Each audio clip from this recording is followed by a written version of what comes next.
innovative applications, and ethical consideration of artificial intelligence in modern research. Hello everyone, I'm Swarika and we are delighted to conclude this remarkable journey today with three insightful sessions that promise to expand our understanding of AI's applications across various domains. Our first session of the evening is titled Fog Device Deployment for Maximal Network Connectivity and Edge Coverage using Jaya Algorithm. In this session, we'll explore cutting edge advancements in network connectivity and edge computing through Jaya Algorithm, which optimizes the deployment of devices for better connectivity. We are honored to have Professor D.P. Vidyarthi, a distinguished academic from Jawaharlal Nehru University, Delhi, with over 32 years of experience as our speaker. His deep expertise in computer science and engineering will shed light on how fog device deployment can optimize network performance. Thank you, Professor Vidyarthi, for joining us today. We are eager to learn from your vast knowledge. Over to you, sir. Yeah, thank you so much. Am I audible? Yes, sir. Okay. Thank you so much for introducing me and giving me the opportunity to speak on my research, on our research. I mean, the research is not exclusively mine. It is with our students also. So I'm thankful to you. Let me start by sharing the PPT. Just give me a few minutes. Have you given the sharing rights to me? Yes, sir. Yes, sir. Ah.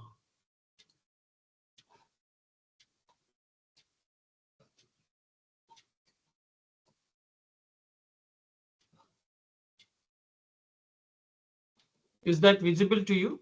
Yes, sir. Okay. Making it a full screen.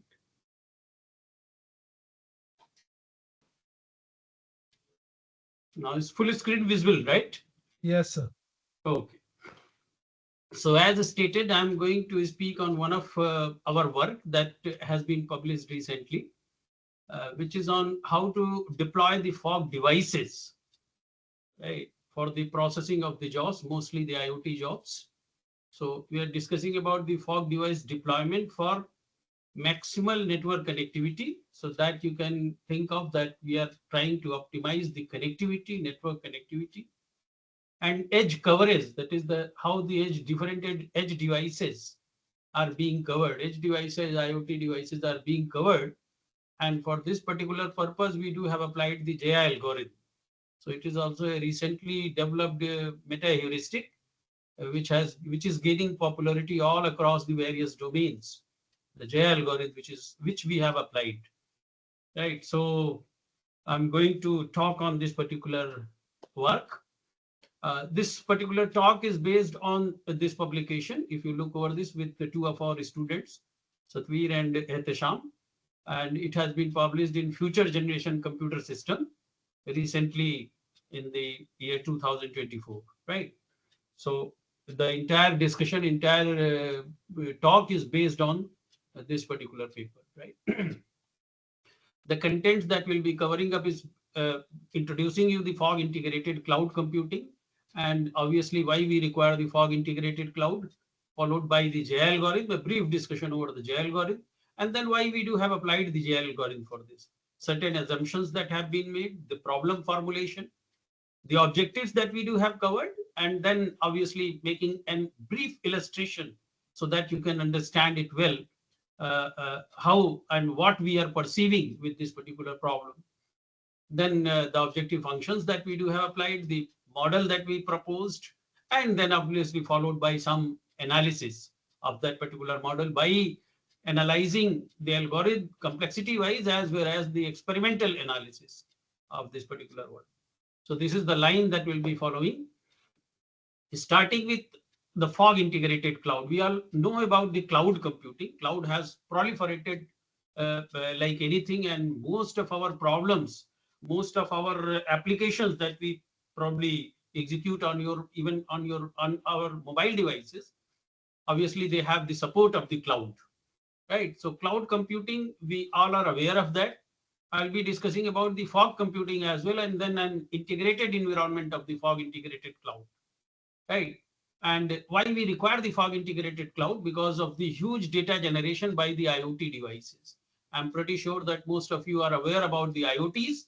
IoTs where the various things, not only the machines, not only the computers, not only the laptops, mobiles, rather various other things are connected through the internet. They all are connected with each other through the internet, and they are producing huge amount of data. IoT devices are mostly equipped with the sensors, right? Sensors are sensing the environment. Various types of sensors are deployed that are sensing the environment, producing the data, and then we need to process the data, right? So huge amount of data is being generated by the IoT devices. So you see that the amount of data, the volume of the data that is being generated with the huge velocity has resulted in an entirely different discipline of the big data analytics, right? So we do have the big data and big data analytics discipline that has emerged because of the IoT, because of the IoT discipline, because the IoT devices are generating the huge amount of data. Normally, these data is processed in the cloud. So cloud helps us in analyzing, processing the data, analyzing over the data, processing by the data processing, and obviously for the storage also of the data, storage also of the applications and the data over the cloud. But what has been experienced is that many a times for time sensitive application, obviously the time the cloud takes, a time that cloud takes probably is not tolerable for the time sensitive application, for the real time applications, right? So time sensitive application cannot tolerate the delay that is experienced by the processing of the cloud, because you see that the clouds are located far apart. So it takes time from, it takes time for the data to traverse through the internet from one part of the globe to another part of the globe. That too, the continuous flow, continuous stream of the data that is traversing from one place to another place. So it experiences some delay. It experiences some, and many a times it has been experienced that this delay is not tolerable. And this has given the invention of the fog computing. So fog computing overcomes this limitation of the cloud processing, where the delay is experienced, where the latency is observed, latency has been experienced. And how it overcomes this? By placing the fog devices. So even the name of the fog and clouds are related with the nature. Cloud is little far, fog is little closer. So we place the devices that are closer to the data generation points, where the data has been generated, where the data is being generated, right? So fog devices are placed closer to the data generation points so that the real-time data, the time-sensitive applications can be processed at the fog itself rather than pushing this to the cloud, pushing this to the cloud, which is located far apart, right? So this has given the invention to the fog computing, and similar is the term of the edge computing, where rather than using, I'll speak on, I'll tell you what are the fog devices, what are the cloud devices, and what are the edge devices. So another term which has emerged in recent is the edge computing. And edge computing is something where the devices that are being treated as the IoT devices, many times they are also equipped with the processor. So their limited capacity, these limited capacity processors can also be used for the execution purpose, for the processing purposes. Though the processing capability is not that good as you have the computing capability of the fog devices, and similarly the computing capability of the cloud devices. But still, these edge devices also can be utilized. Many times you'll find that edge and fog are treated in the same manner. I mean, many authors write it as the edge and fog devices are same.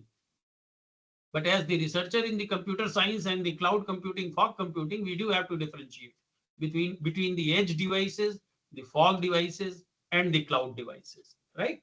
So together, fog and cloud in combination forms a new infrastructure that we call as the fog integrated cloud. So we don't have separated the cloud, we don't have excluded the cloud. Along with the fog, we are keeping it in a we are creating a new infrastructure. And this particular new environment, we are calling it as the fog integrated cloud environment. So this fog integrated cloud provides services of both the cloud sources, cloud resources, and fog resources as well. And together, factually, cloud, fog, and edge, they all work in combination with each other. So you can say that there are three layers actually: the edge layer, the fog layer, and the cloud layer, and they all work in. I mean, they complement each other as far as the providing servicing to the users are concerned, servicing to the various applications are concerned. They all complement each other. Okay, so this cloud and fog serves the applications very well for mostly for the real time and non-real time users request. And you will find that for real time users request, the edge and the fog devices will serve better. The for non-real time users request, obviously it can be pushed to the cloud so that it can process it without experiencing or without bothering much about the delay that is being experienced. Right? This is what the fog integrated cloud.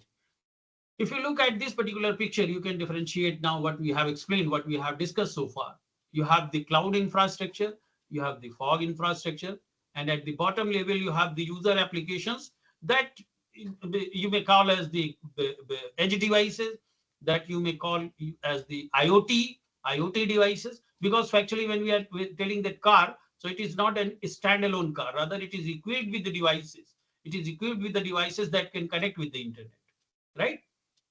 So you have these medical emergency team, houses, etc., etc. These are user applications. But for these user applications, we have a good support of the IoT devices. So at the bottom, you have the IoT devices. Then if you move a level up, you have the fog devices. And if you look over the fog device, you'll find that the wireless router, the smart switches that we use for the, let's say, transmission of the data, that we use mainly for the communication of the data, that can be utilized as the fog devices, because nowadays these devices are equipped with the powerful processor. So the computing capability of these powerful processors can be utilized, right? So that way, utilizing these computing capability to execute the data or to execute the applications over the data that is being generated here for the user's application at the lowest level, right? These applications can serve better for the time sensitive data, because it need not to travel through the internet, reaching it to the cloud. If you move to the cloud, you'll find that the cloud is a big data center having a good storage capacity, huge storage capacity, as well as the huge computing capacity. So you have the big data center, less in numbers, but very powerful in capacity, in compute capabilities, in storage capabilities. They are very powerful, right? So this is what the difference are. We can make the difference between the edge devices, fog devices, and the cloud devices. So at the edge devices, you have the IoT devices for the users applications, for the users that are supporting the smart applications like these financial applications, many time sensitive applications, financial applications, health applications, and many more like that. The users are generating these applications. The users are trying to execute these applications, producing the data, and then the data is being processed maybe at the nearby devices. And as I told you, the edge computing, so we assume that even these devices may also have some powerful process. So rather than sending it to the fog devices, sometimes they can be processed here itself. That we call as the edge computing. I hope that it makes sense in differentiating the fog, edge, and the cloud devices, right? Now coming to the Jaya algorithm that we do have applied for the problem of the coverage and connectivity, right? So literal meaning of the Jaya is the victory in Sanskrit, right? So Jaya means victory, and the name that has been derived, Jaya algorithm, is factually has a relation with the victory, which is a word of the Sanskrit, right? It is a population-based meta-heuristic like many other meta-heuristics, which combines the feature of evolutionary as well as swarm-based intelligence.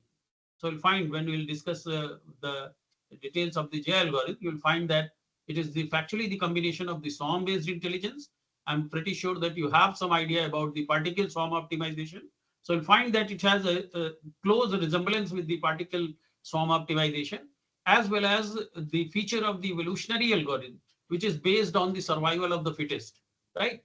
So as the both the techniques have been combined, that is the survival of the fittest, as well as how the swarms evolve, how the swarms move in a group, how the swarm of the birds move in a group. So these two characteristics have been combined together in this Jaya algorithm. It is proposed by one of our colleagues in the SVNIT, that is the R.V. Rao in 2016, and which has gained considerable interest from variety of research communities. And if you just type J algorithm, you'll find that many applications, many domains, this particular J algorithm has been applied, where we do have the requirement of the applying the meta heuristic. So because of the characteristic that it has, like simple in concept, you'll find it, and easy to use because it is a parameter-less algorithm. You'll find literally very less parameters are required as far as the execution of the J algorithm is concerned.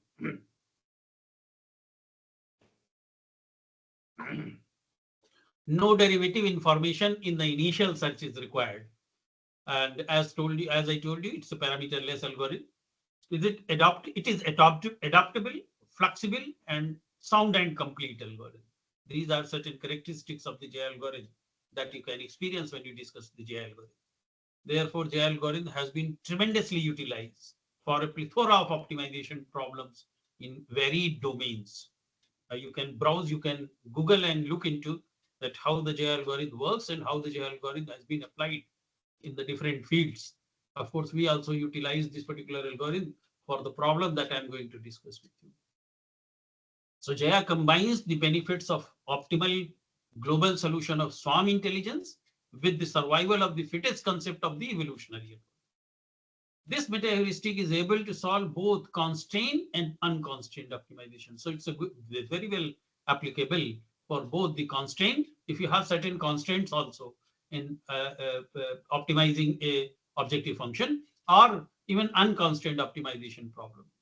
This method works very well. The method is grounded on the principle of pursuing the best solution for a given situation and discarding the worst solution that you can experience. The worst solution that are being generated, will do away with that and will consider the best solution, will have more probability of, let's say, consideration of the best solution in the final result. The control parameters includes the population size, the number of design variables, and the termination criteria. And you'll find that this is the beauty of this particular algorithm. Very less parameters are, very less control parameters are required for this particular algorithm. Jaya is used in various optimization domains that I am repeatedly telling you. You can just find it out. And as it requires very less number of parameters, this helps in faster convergence. So it is the beauty of the Jaya algorithm that it quickly converges also, right? So that way, not only giving you the good solution, rather in the convergence also, you'll find that Jaya helps a lot. If you look the flow chart of the J algorithm, it goes like this. You have the start, then initialize the parameters of the J algorithm, construct the initial population. You start with the constructing the initial population, which can be generated randomly, right? Then sort the population where X1 is the best solution and Xn is the worst solution. And here X1 and Xn actually helps us in, let's say, reaching towards the optimal solution, right? So for this particular iteration, for this particular population, let's say X1 is the best solution and Xn is the worst solution. Then we start iterating and we do follow certain steps while making an iteration, right? So update the current solution using equation 3. I'm coming to equation 3, which is probably in the next slide, right? And that is called as the J equation. So update the current solution Xi. So this Xi will be updated. Is the new solution Xi dash, let's say the new generated solution is better than the old one? If it is, then select the new solution. Otherwise, we just increment and follow the same path again. That is, we update the current solution. Okay. If the current solution, the new solution is better than the old one, then select the new solution and obviously can check if termination condition has been reached. That is I equal to n. If I is not equal to n, again we iterate I and come back to follow this process, right? And obviously, If I is equal to n, we check another termination condition also that we can put. If the termination condition is satisfied, then obviously we return that so far we found the solution, let's say x1, which is the best solution, right? Which is the best solution up to this much iteration, up to this much. I mean, obviously, this depends on the convergence criteria, that are we able to get the optimal solution or not. So as happens with the many meta-heuristic algorithm, the optimal solution is not guaranteed, but you can say that you are up to somewhat level, we are able to get the optimal solution or near close to optimal solution, right? So this is what the J algorithm is, the flow chart of the J algorithm. Now coming to the various steps that we do have discussed just now, we can design the J algorithm this way. That is the constraint problem modeled in the optimization context. Context is like this, where we do have to optimize certain function, let's say fx, subject to certain constraint. So this way we can design the optimization problem. Initial population are constructed and retained in the JA memory, right? So we design the initial population, we generate the initial population. And what is initial population? It is nothing but the, let's say, solution to the problem. Solution to the problem, which may contain the good solution, bad solution, many mixed set of solutions. That is why we are calling it a population. So we do have generated the population of the solution randomly, let's say. As far as the starting is concerned, we can generate the initial population randomly, can store it in the JA memory. So JA memory is an augmented matrix of size n cross d, where n is the number of solutions and d is the solution dimension. So those who are aware of the let's say the genetic algorithm, probably they know about the dimension, they know about the chromosomes, they know about the genes of the chromosome, right? So actually n is the number of solutions in the population and d is the dimension of the solution, how many genes that particular solution is using, right? So that way you have n cross d matrix, which is storing the initial population in the JA memory, right? Conventionally, solution is randomly constructed, and this way the solutions are, let's say, constructed and stored in the JA memory. That is following this particular solution, right? Following this particular method, we can use a random number and can generate by multiplying the random values between 0 and 1, various different different solutions, not the optimal solution, different solutions can be generated. Okay. The current population is updated using the JA function, which you have written as equation 3 in that particular flow chart. And the equation 3 is the JA equation, which is written like this. That is the current solution. The value of the current solution is xi dash. The value of the previous solution is xi. And we use this equation, that is xi1, which is the best solution. You know, we already have told you, we already discussed it in the flow chart. xi1 is the best solution. Xin is the worst solution, right? And what we are taking the distance of the good solution, sorry, the best solution in the current population with the xi, that is the current solution, right? So population has some good best solution, population has some worst solution. We are measuring the distance of this particular solution from the best solution, current solution with the best solution, and the worst solution. And obviously, we are trying to do away with this solution by subtracting this, multiplying it with the random value R2. So R2 is a random number generated between 0 and 1, right? And multiplying it with R1, which is again a random number generated between 0 and 1. So this way we generate the current population. So current population is generated, our current solution is generated using the old solution. And this way for all the solutions in the this JA memory, this matrix can be constructed.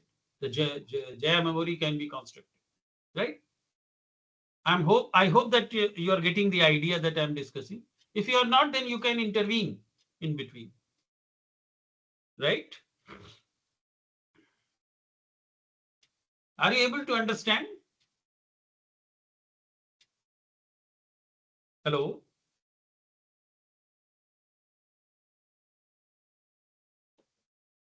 Hello? Yes, sir. Yes, sir. Okay, okay. At least you respond. Audi- Otherwise, yes, yeah. sir. Audible, sir. At least you need to respond. Otherwise, I don't know whether the connection is on or not. Right. So Right, Sir, sir. please we'll let you know, sir. Actually, we have muted all the participants. Only in case they raise their hand, we'll unmute them. okay, okay, okay. But let them ask if they wish to ask something in between. It is better let them ask. Yes, sir. No They issue. can raise their hand. We will unmute Okay, them. okay, okay. Now coming to the pseudocode of the J algorithm, the one which we have discussed in the previous two slides probably can be written like this. If you look over, if you look over this, then probably you'll find that how exactly the J algorithm works. This is the J equation that we discussed, and this is what we are trying to optimize. We are trying to generate always the good solution from the previous solution, keeping the best solution of that particular population and the worst solution of that particular population, right? So this way, the J algorithm iterates and ultimately satisfying certain criteria, we can let's say we can guarantee suboptimal solution, not the optimal, suboptimal solution. So if you look at this X1J, this is the best solution we discussed. This is the worst solution that we discussed, right? uh, the distance, this particular I mean equation, where we are subtracting it from xij. So what is xij? Xij is actually the current solution. So we are subtracting the current solution with the best solution. We are subtracting the current solution with the worst solution. And this actually, this combination, this gives us a good diversity control of the J algorithm. Closer distance means higher exploitation, and higher distance means higher exploration. So it has a good mix of the exploitation as well as the exploration, right? That is what we are trying to do, or what J algorithm does actually. Now coming to the work that we have addressed, that we are addressing in this problem, you see that we discussed about the fog computing, we discussed about the cloud computing, we discussed about the entire domain of the fog integrated cloud. Now, the spread of the fog computing across the network, this introduces various challenges, especially concerned with where the fog devices should be placed, right? Where the fog devices should be placed so that the entire network gives us the good connectivity, right? So to maintain the network operability, the placement of the fog devices, that is the fog device deployment, must consider two factors which are very critical in the nature. One is the connectivity of the fog devices, and then another is the how it is able to cover the various edge devices, right? So as you know that the edge devices can directly communicate with the fog devices. So how many edge devices it can cover by the placement of the fog devices, by the deployment of the fog devices. This is actually the objective or the motivation of this work, right? So you can see that by placing or by deploying the fog devices, we increase the connectivity, right? We increase the connectivity as well as the coverage. So we do consider for the fog device placement deployment, we do consider two objectives. One is the connectivity and another is the coverage. You remember these two, that will be converting it into the equation, converting it into the objective function. Hmm? Network connectivity relies on the fog device deployment, how the fog devices are being deployed, determining the physical network topology that we are using, while coverage determines the accessibility of the IoT or the edge devices, right? So that is what we are concerned with. We are concerned with that the maximum edge devices are being covered by the deployment of the fog devices that are satisfying the good network connectivity, right? And this was the reason that we do consider the two objectives, connectivity and coverage. Both these factors significantly impact the performance of the network and of course guarantee the good quality of service. However, designing an optimal FDD that minimizes the cost, reduces computation and communication overhead, and provides wider network connectivity and coverage is challenging. Challenging in the sense that the problem is not trivial. The problem is a complex problem. The problem is computationally complex because the entire network is very big network. There are various fog devices. There are a huge number of, let's say, the edge devices. And what connectivity will give you the best connectivity? What connection of the different fog devices will give us the best connectivity? The problem is really computationally complex problem. And this gives us the leverage to apply the meta heuristics. This gives us the leverage to apply the the JI algorithm that we do have applied for this particular problem. So this work proposes an FDD algorithm that connects the fog devices for internal communication and covers maximum EDs for the request placement. So first we formulate the FDD as a multi-objective problem with the two objectives that we do have just illustrated, right? Then we apply the JI algorithm to optimize the multi-objective function, right? So you see, you just consider here that we are applying the JI algorithm for the multi-objective optimization. And two objectives that we are considering is the coverage and the connectivity, right? The suitability of the J algorithm for the FDD problem is substantiated by its rapid convergence and diminished computational complexity. We'll find that we do have computed the computational complexity also of the problem in hand, and we find that, and of course the experimental verification also suggests that the convergence is very fast, as well as getting the result, because we do have compared it with some contemporary meta heuristics, right? That you will find. So there are certain assumptions that have been done, that have been made. The location coordinates of the EDs are known. We know that what are the location coordinates of the edge devices, because the edge devices are, as you know, that the IoT devices, we install the sensors, we install the IoT devices at some locations, and we know that what are their location coordinates. So we assume that the location coordinate for the this particular model, development of the model, we assume that the location coordinates of the EDs are known, and the EDs have been distributed following normal distribution, right, in a two-dimensional area. Each FD possesses a distinct communication range. So FDs are heterogeneous in the nature, and they have distinct communication range. They are not uniform, they are not same. Two FDs in their communication range can establish communication. That is obvious also. So it is has been listed as an assumption, but it is an obvious fact.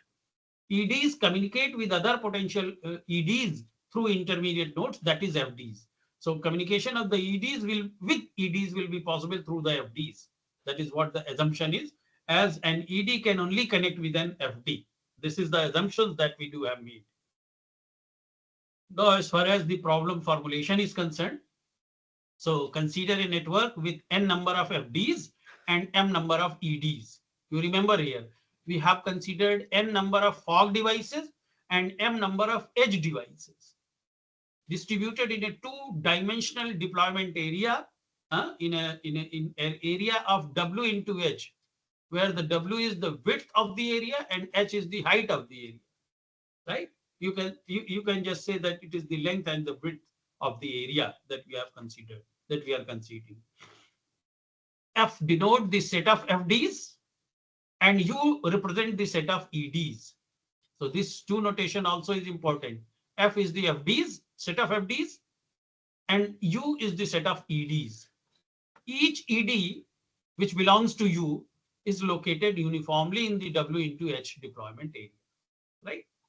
Based on the location of the EDs, the optimal deployment position for the FDs, which is represented as L, where various FDs are being represented as X1, X0, Y0, X1, X1, Y1, X2, Y2, and X and YN.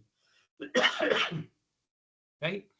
Given a set of FDD locations, an undirect topology graph denoted as G is equal to FE is established. So we construct an undirected topology graph, which we denote as the G is equal to FE, where F is actually the fog devices and E is the connection between the fog devices. That is the link between the different fog devices.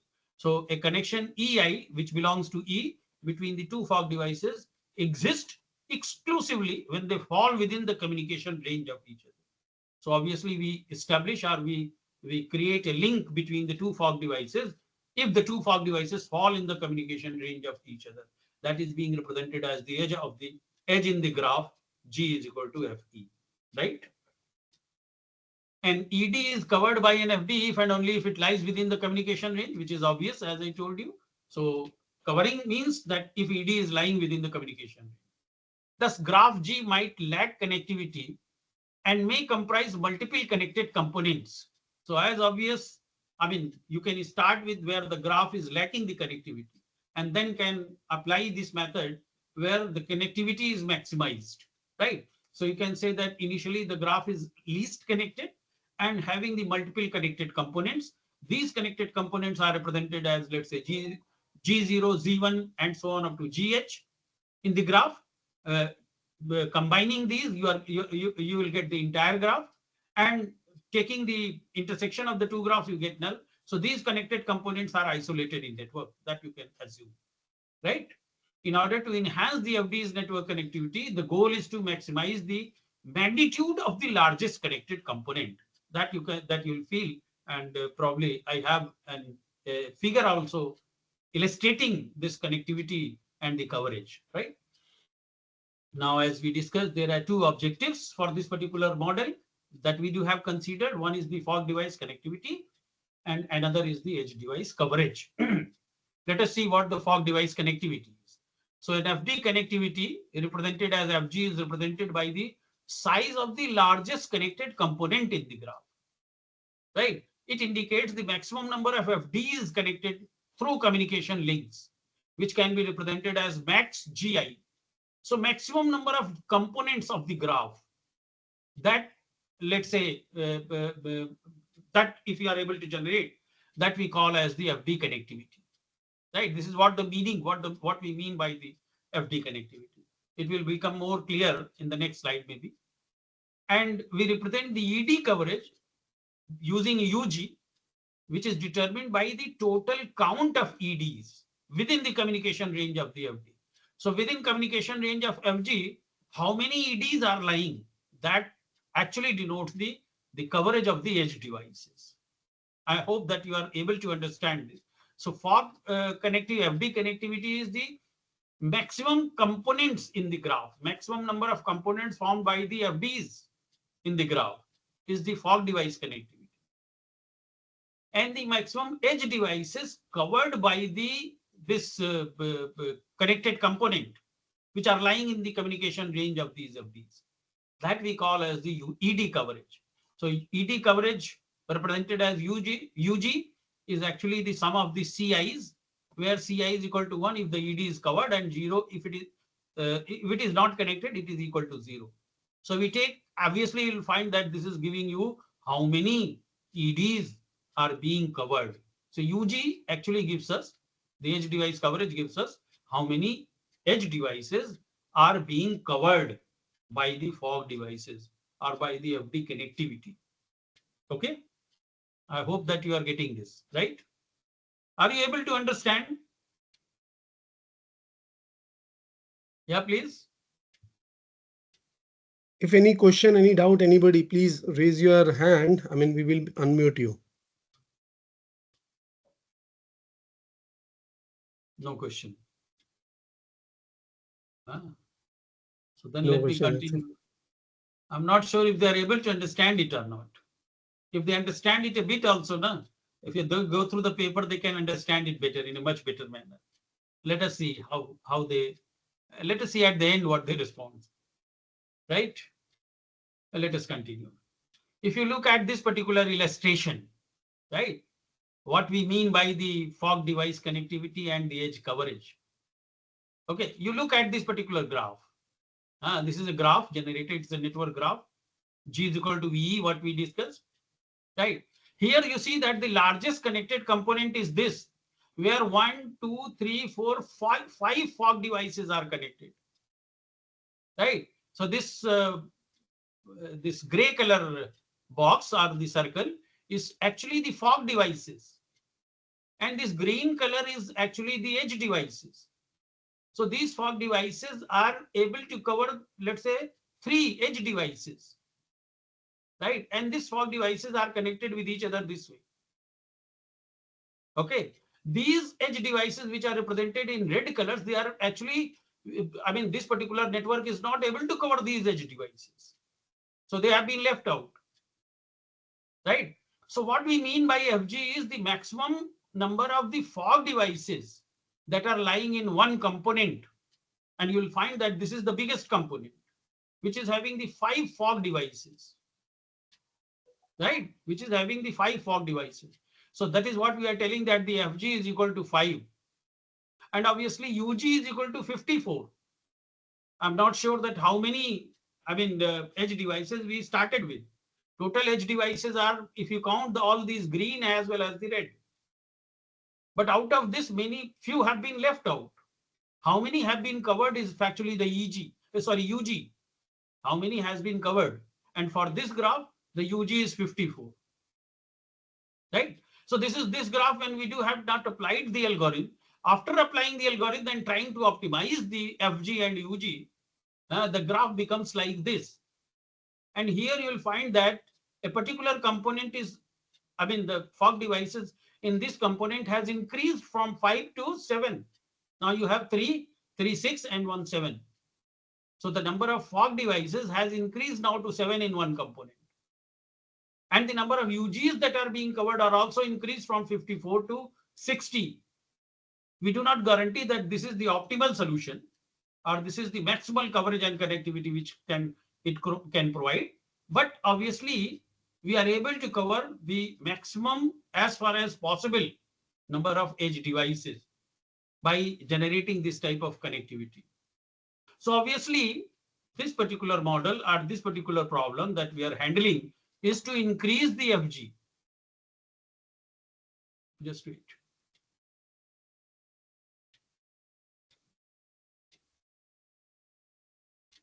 Is to increase the FG. And you see that from 5, it has increased to 7, as obvious in this figure. And increase the UG as well. So UG has also increased from 54 to 60. This is a very simple illustration. This is very simple illustration of the network, the fog connected network, and how the fog devices are being deployed in order to maximally cover the edge devices. Obviously, the network is not that simple. The number of nodes are much more than what we have illustrated here. Right? That is why we are applying this algorithm. So this objective function, as I already told you, it is actually two objectives we are considering. Right? So what we did here, that we have used the weighted sum approach to simplify this multi-objective problem into a scalar problem, making it a single problem, a scalar problem. Right? And we applied the concept of the linear aggregation of functions by, let's say, using a weight. So you see that finally the objective function is like this. That is, we have the maximizing what? FG as well as UG. So how much weightage we are giving to FG and how much we are giving weightage to UG is being determined by the W. So W is the weight factor. And this is what the method of the linear aggregation of the functions. Right? So the average number of FGs, dividing it by n, n is the number of fog devices, m is the number of edge devices. Right? So W into FG divided by n plus 1 minus W into UG divided by n. And maximizing this particular value is what the objective function for this particular problem. Right? Now, the proposed J algorithm, which probably is being altered a bit according to the problem in hand, is like this. So the entire J algorithm is mentioned here. You have certain number of inputs here. The output that we are generating is the optimal FDD with maximal FD and ED coverage, FD connectivity and ED coverage. Right? We started with this. If you look at, we calculated the distance between the different FDs using this equation. The Euclidean equation, similarly computing the distance between the EDs using these equations. Right, this way we are able to generate the FDs, how to connect the FDs depending upon the distance. Right, up to this we have done this. Then come to this particular find connected components in the graph G, choose connected component with the maximum number of FDs. That is these two equations that we do have mentioned in the previous slides. That is FG and UG, and then calculate the objective function. First calculate the FG, then calculate the UG, calculate the objective functions, and then apply the JI equation. Then apply the JI equation in order to optimize this objective function, optimize this this value of this particular objective, which factually maximizes the FG as well as the UG. Right? So we do have applied the J function here. So the J algorithm has been applied here. Right? So this is the J algorithm for this particular problem, for the fog device deployment, with consideration of the two objectives, the connectivity as well as the coverage. Right? Now, as far as the complexity of this particular algorithm is concerned, you can very well compute the complexity. Right? You can very well compute the complexity. Here you are using for loop 4 times nested for loops. And this is the heaviest component. Right? All the components that are in isolation are having lesser complexity. Right? And that is why this particular complexity dominates. That is the T max multiplied by K multiplied by N square multiplied by M. And that is why the overall complexity, obviously we do have computed the complexity of the other components also, other components also of the algorithm, which lies within that. And that is why the TC is dominated by the main iteration loop of the T max multiplied by K multiplied by N square multiplied by M, which is much, much lesser than many other algorithms, contemporary algorithms. Right? So this is how the complexity has been analyzed. Now, experimentally analyzing this particular method by using the simulation, it goes like this. That is, it has been done over the Python on a particular machine, which has been listed here. The experiments took place within a rectangular region measuring 1000 meter into 1000 meter. That is W into H. And the placement of the edge devices occurred in the deployment zone according to a normal and uniform distribution density. Okay. The results are obtained by performing multiple experiments by varying the number of fog devices and edge devices.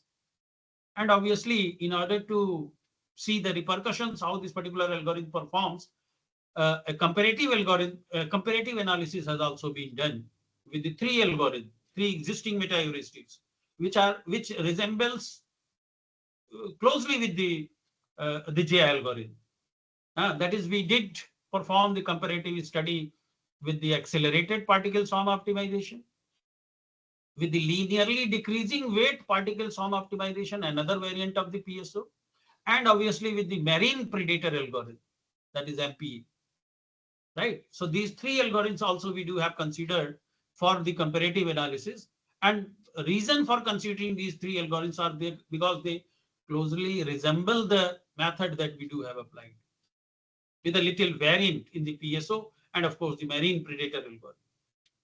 Right? Briefly discussing about these algorithms, that is the linearly decreasing weight PSO, right? And the other two algorithms. So this particular technique, LDW PSO, was proposed by Eberhardt in particular paper that we do have listed here, right? And these are all the variant of the PSO. So you'll find a equation in each of the algorithm, which is a variant of the PSO. Right? You see that the current population is being, our velocity of this particular one, the current population is being determined by WT multiplied by VIT plus a constant C1, the value of R1, G best and P best. So you have the G best and the P best in the PSO algorithm. And the current population is being compared with the G best as well as the P best. Right?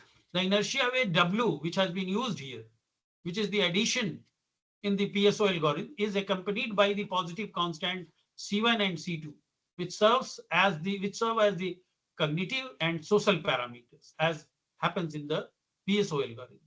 Typically, the value of C1 is equal to 2.0 and C2 is also 2.0. But W gradually decreases from W max to W min. And that is why it is called as the linearly decreasing weight PSO. Right? WT actually is being computed as W max minus W min multiplied by 1 upon T max, where W max is equal to 1 and W min is equal to 0.1. So this is the way the LDW PSO algorithm works.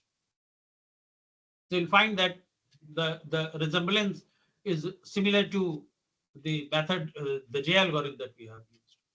right? Similarly, we have compared it with the accelerated PSO also, and accelerated PSO varies a bit again with the LDW PSO and PSO as well. So this is another variant of the PSO algorithm, accelerated PSO. The conventional PSO incorporate both the current G-based and the P-based. The utilization of P-based aims to introduce variety among the solutions. Unless the optimization problem is significantly non-linear and exhibits multiple modes, the inclusion of P-based lacks substantial justification. This was the reason APSO has been developed. I mean, the justification by the APS for the APSO was given because of this, the third point which we have mentioned. Guideria was the person who proposed the APSO, and he defines the function of velocity computation of the PSO like this. That is VIT plus C2 into W minus 1 upon 2. So he has done away with the P-based, only considered the G-based of the PSO. So C2 multiplied by W minus 1 upon 2 plus C1 multiplied by G best minus PI.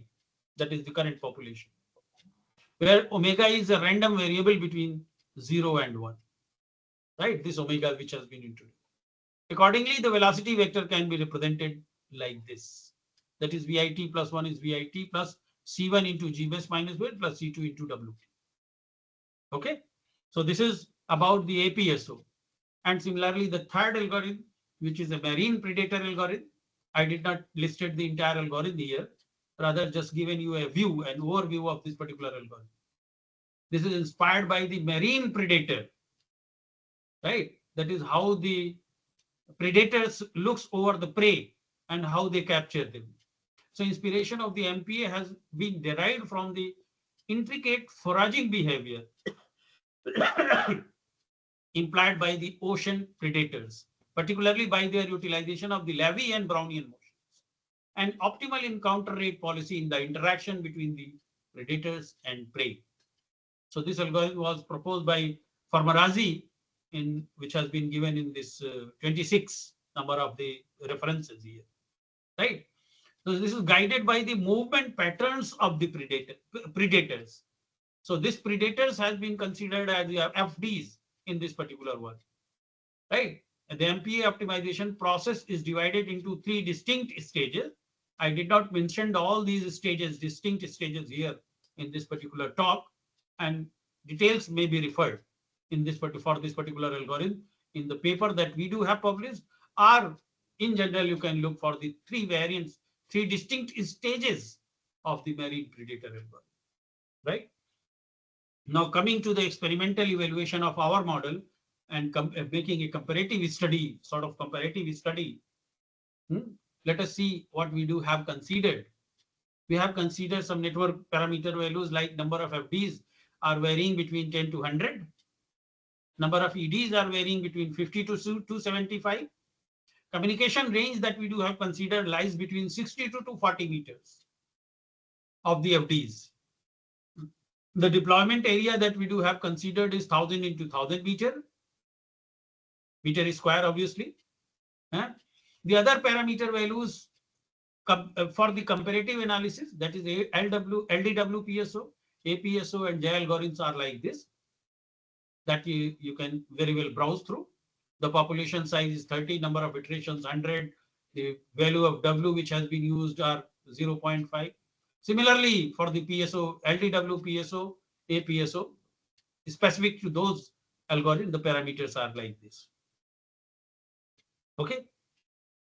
Now, look at the convergence and the connectivity, the coverage and the connectivity of the model that we do have proposed. So this is the initial iteration. If you look over this particular figure, the figure A in this particular slide, right? You look over this particular figure, you will find that how the fog devices, the green color here is the fog devices, the blue color are the edge devices, and obviously the red color indicates the coverage that has been done of the fog devices over the edge devices, for the edge devices. Right. So we do have considered 10 FDCs and 83 EDs in this particular one figure. right? The final iteration gives the situation something like this, where the FDC is increased from 10 to 28. That is the coverage that we have, the connectivity that we are able to derive of the fog devices, which has increased from 10 to 28. And similarly, from 83, it has increased to 89 devices. So we are able to cover the most number of the edge devices, right? We are able to cover the most number of the edge devices over the different iterations, of the algorithm, right? Similarly, when we increase the FDs and EDs, well, for the 50 FDs and 150 EDs, the situation, the initial iteration was like this. That is, the fog device connectivity was 26 in this particular figure. The edge device connectivity was 133. Right? And in the final iteration, you will find that all the fog devices are now connected. They are in one component. So fog device component increased, fog device connectivity increased to 50 from 26. Edge device coverage also increased from 133 to 144. So you see that very less numbers of edge devices are left out, right? After performing this particular experiment. Similarly, again, we increase the number of FDs and EDs, perform the experiment. You find that the situation is like this. So for 100 FDs and 250 EDs, here we started with the initial iteration, and initial iteration itself has the FDC as 100. EDC was 232. That is, we were not able to connect the 18 edge devices initially. But after performing the experiment, the final iteration gives the situation like this, where the FDC is 100 and all the EDCs have been covered. Right? All the edge devices have been covered ultimately. So these are certain experiments which has been performed by varying the number of FDs and the number of EDs. And these are some representative solutions, some representative results that have been displayed in this particular discussion. Then we perform a comparative study. A comparison has been made with the LDW, PSO and APSO. Right? So you look at the performance of these three algorithms, LDW, PSO, APSO, and the proposed algorithm. The number of fog devices have been listed on the x-axis. The number of the fitness value has been listed at the y-axis. Right? So if you look over this particular graph, you'll be able to furnish, or you'll be able to infer that with the proposed model, we are able to achieve the fitness value up to 1 for the different fog devices, starting with the 10, moving up to 100 fog devices. So that means we are able to cover, we are able to connect all the fog devices, and we are able to cover all the edge devices by the algorithm that we do have proposed. That is the J algorithm, using the J algorithm. The performance of the APSO has been given in this particular orange color. The blue color represent the LDW PSO. Right? So they also increase the fitness value, but they do not cover all the edge devices. They do not cover all the edge devices finally. Obviously, the connectivity also. So the fitness value, the fitness function, this y-axis denotes the fitness value that we do have considered in our problem. Right? Again, comparing the number of edge devices. Here we compared against the number of fog devices. We compared against the number of edge devices also. So the performance goes like this of the two methods compared with the proposed method.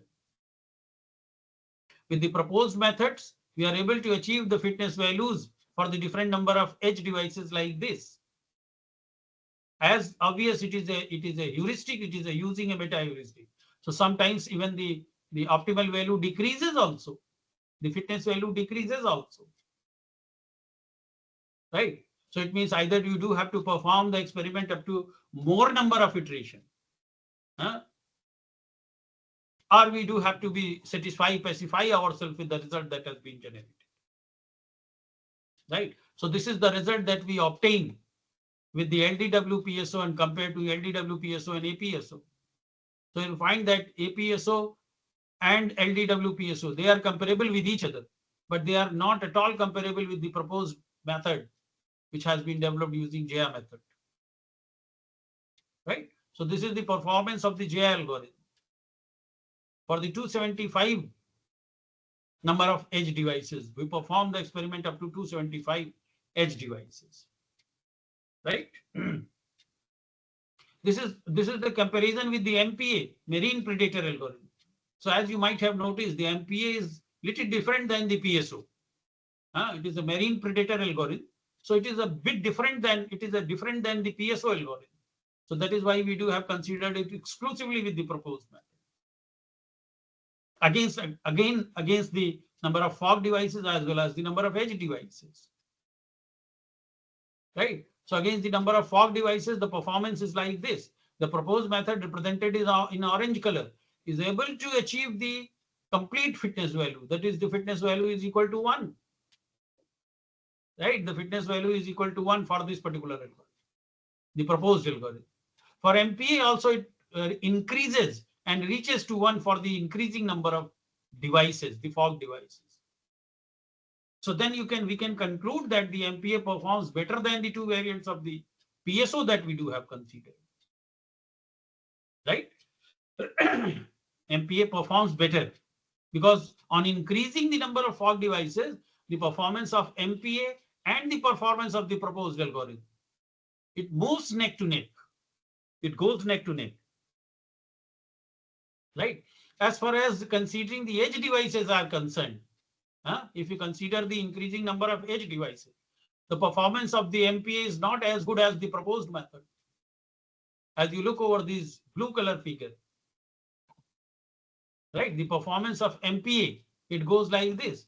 And many times you will find that on increasing the number of edge devices, the performance decreases because the devices are increasing, number of devices are increasing. So obviously with the FDC, it has to connect, it has to cover more number of EDs, more number of EDs. That is why the fitness value goes down, which happens with the proposed method also. So you do find a deviation here. That is, from this, it decreases, then increases, and so on. And this is what the beauty of the meta heuristics that we do have applied, or that we apply in general. The MPA, the proposed method, or any other method that we apply. Right? If we analyze the percentage improvement by the JI algorithm, by the proposed JI algorithm, with respect to all three, LDW, PSO, APSO, and MPA, right? Study the effect of FDs as well as the effect of EDs. So on connectivity, the percentage improvement is this. Look at these particular figures. This shows the percentage improvement of the J algorithm over LDW PSO. Over APSO, the percentage improvement is this. The percentage improvement is this for with the MPA algorithm. But you see that for FDs, the percentage improvement is not as significant as we do have over the LDW PSO and APSO. But for EDs, the percentage improvement is much better of the over the MPA algorithm. I hope you are getting it, that this particular result shows the percentage improvement of the proposed method over these three algorithms. Now, as far as the connectivity is concerned, similarly for the coverage, the percentage improvement is like this. For the coverage, again to recall, coverage is how the FDs are connected. Now, coverage is how the EDs are being covered. Connectivity means how the FDs are being connected. FDs have been connected to keep it in a single group, single component. Right? If you look over the percentage improvement of the coverage over the different algorithms of the J algorithm, it goes like this. For FDs, it is 36.69 for LDW PSO. For APSO, it is 20. For MPA, it is 3.1. And for EDs, it is 95.85% better compared to LDW PSO, and goes like this: 55.94 for APSO, 14.61 for MPA. The fitness value, which incorporates both connectivity and coverage, the percentage improvement has been observed like this. With LDW PSO for FDs, it is 16.28, with APSO 9.63, with MPA 2.4. And similarly, for EDs, it is 30.10 with LDW PSO, 21.96 with APSO, and with MPA it is 8.2. So according to the outcomes that we achieved with this particular analysis, concludes that the proposed JA method is better than the MPA, which in turn better than APSO, which in turn better than. So if you have to list it in the hierarchical manner, the four algorithms that we do have considered may be listed like this. That is, the proposed method performs is better than MPA method, which is better than APSO method, which is better than LDW PSO method. Okay. And this is what the conclusion that we derived from our work is that an FDD model for network connectivity and edge device coverage has been proposed in this work. We applied a multi-objective optimization model using the weighted sum approach for the fog device deployment. Herein we leverage the J algorithm to fine-tune the objective function, and the experimental outcomes convincingly showcase that the proposed approach exhibits higher promising performance as compared with the other methodologies. And that's all from my side. I'm pretty sure that you all are awake. And if you have any questions, you can put forth before me. Some of the references that we have used in this particular presentation are like this. So these are the references. And thank you so much. So rest of the time is now free for our discussion with you. Right? You can put forth the questions if you have any, or if you have any suggestions, that also you can put forth. You are most welcome. Right? Thank you so much. Thank you, sir.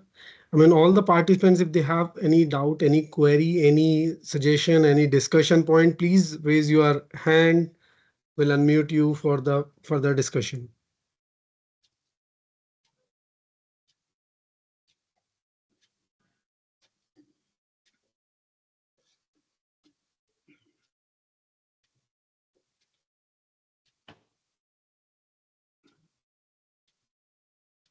There are around 119 attending.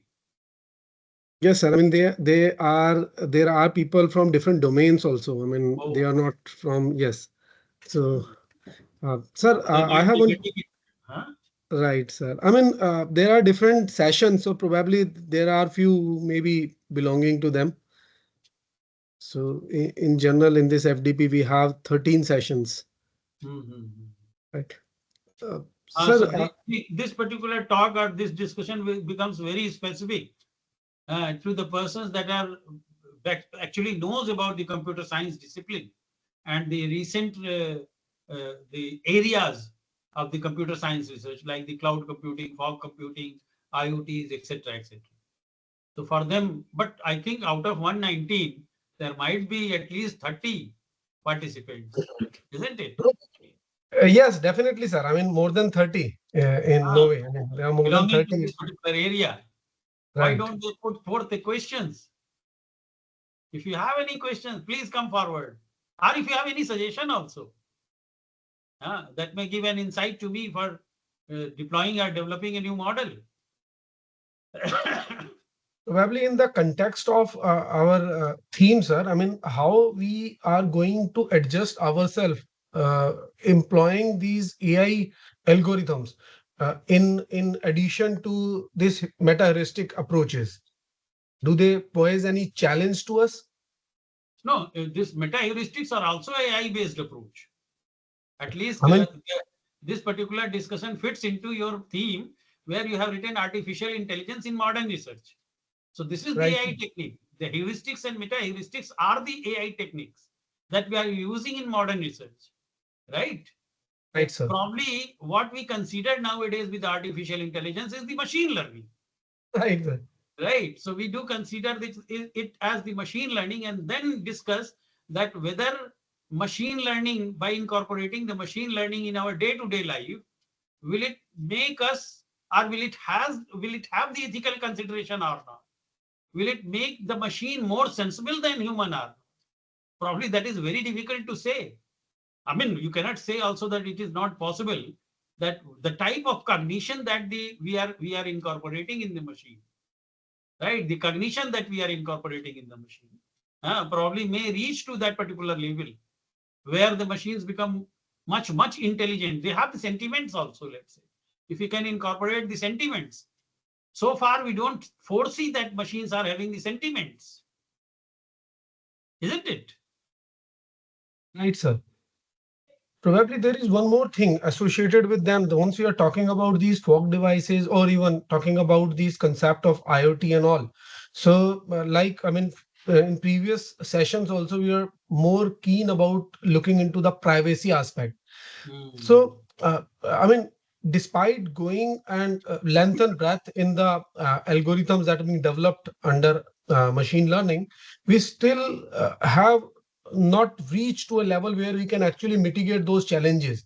In fact, they are posing more challenges to us. Ah, that is true.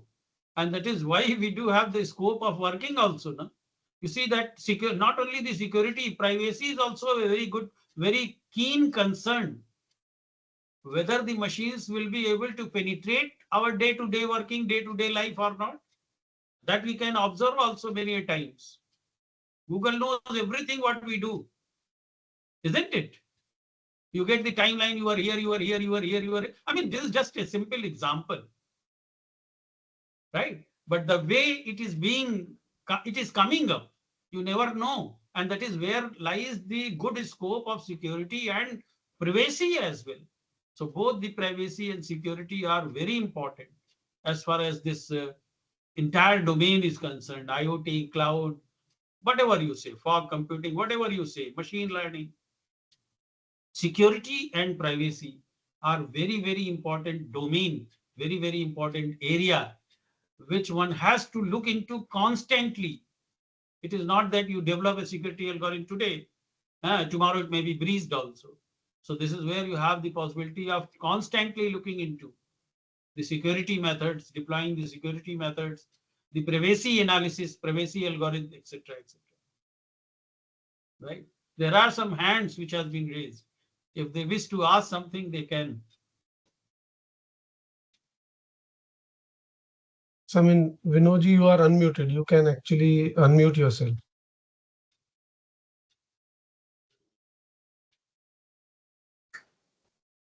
Hi, sir. Yes, sir. Please go Good ahead. afternoon, sir. Yeah, good afternoon. Actually, what is the difference between fog and edge? That can you explain more? That I already explained while discussing the fog and edge. Mostly what is written in the literature, they consider fog and edge same, but factually it is not so. As a researcher in the computer science, we need to differentiate between the fog and edge devices. So we do have listed there that the fog devices are actually the intermediary devices that are lying between the cloud and the user, the cloud and the IoT, or the cloud and the edge devices, right? So fog devices are, let's say, the switches that we are using, the routers that we are using, the base stations that we are using, because they also house the powerful machines, powerful processors. So those processors can be utilized for the computational and maybe for the transient storage as well. So this is called, together they are called as the fog computing. Edge computing are the edge devices where we do perform the computing at the edge devices, let's say IoT devices. So let's say you have a smart house in which your refrigerator is housing a processor. So that processor also has some compute capability. Similarly, your washing machine is having a processor that also has some compute capability. So if the computing capability of these devices can be utilized, they form together a computing domain that we call as the edge computing. Right? So edge computing, then fog computing, then cloud computing. It goes like this. Hierarchy is like this. Right? Right. Thank you. Thank you. Understood. Understood. Thank you, sir. In fact, I mean, once we talked about these devices, they being used in different contexts with different names. I mean, probably if we talk about communication, so they deal with these fog edge and all. But once we are talking about in terms of some sort of processing, they even being used as a sensors, IoT devices and all. But when we are taking as a one unit, they serve the purpose of communication as well as computation. That is what I told that you see that the edge devices are, let's say, sensors. Sensors are not having the processors. You do have to process the data generated by the sensor elsewhere. Maybe at the this what is this Adreno kit. Somewhere there you have to process the data, right? So these, but if the sensors like the processor of the washing machine, it is actually the processor which is having some program stored, right? So if these processors can be utilized, similarly our mobile devices, they are also having the processors, and they are also the edge devices. They are lying at the edge. They are the edge devices. So if these devices can be utilized for the computational purpose, then we call it together as the edge computing domain, right? Sir,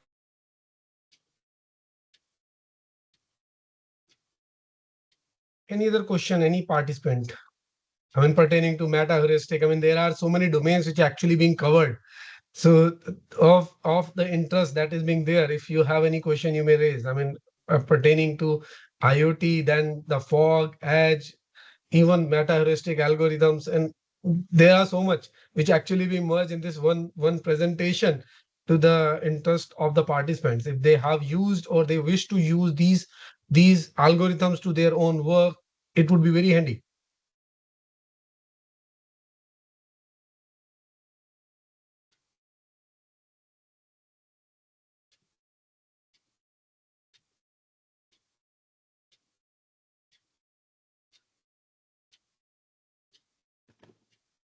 I think no questions at all has been raised now, have been raised from the participants. So we can conclude this session. That would be fine. Uh, Even if later they generate some, let's say, the queries, it can be forwarded to me. I can look into. Surely, yes, sir. Surely, yes. Yeah.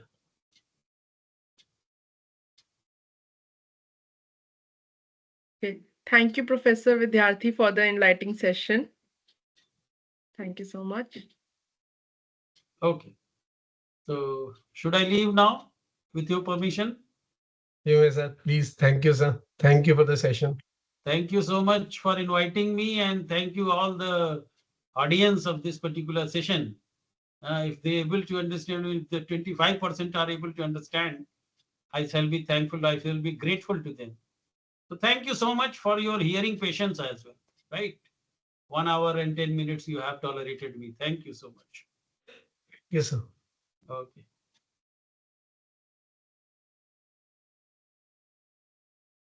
So, our next session is titled Data Storage Solution for HPC AI Enterprise Applications, focusing on efficient and scalable storage solutions critical for high performance computing and AI applications in enterprise environments.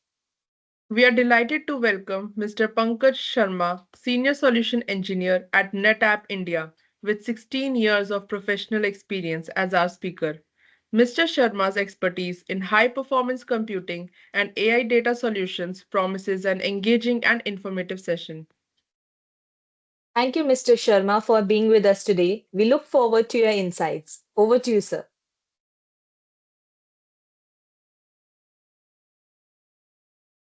Please unmute, sir. Yes, sorry, I was on mute. So, good afternoon to all of you, and it's a good audience I could see here. and I understand that it's a long week going on for you for various technologies. So today I'm here to bring some information on the newer data technologies.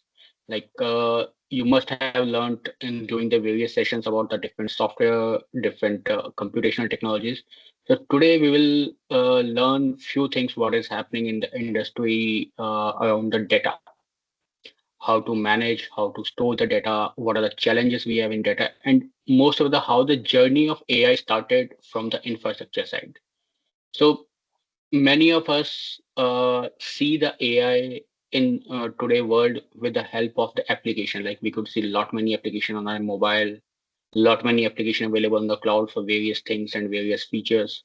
So we understand that AI is all about the application. But in real world or in the engineering world, I would say it's not only about the applications, though software engineers develop a lot and they do work around, but there is a huge work for the infrastructure at the back end to develop and work those applications. So I'll just share my presentation and we'll start with that. Okay, allow me a time.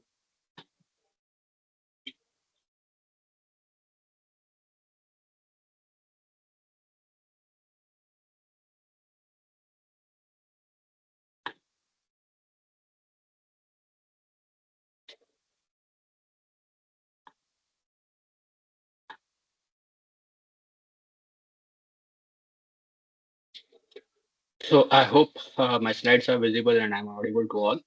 So let's Yes, start with it. yes. So as I said that today we'll be discussing about the data storage, how we store the data, how we make the data accessible to the various AI, HPC, and other domains. What is the journey of data, how we started.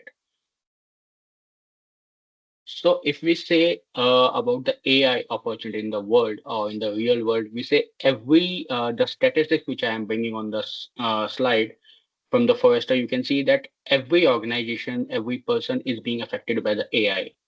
We could see the percentage, how many people who are working on the AI domain or who are connected to the AI domain. So this shows that more people who are working on the technology, IT friendly or something, they people are connected to the AI directly or indirectly.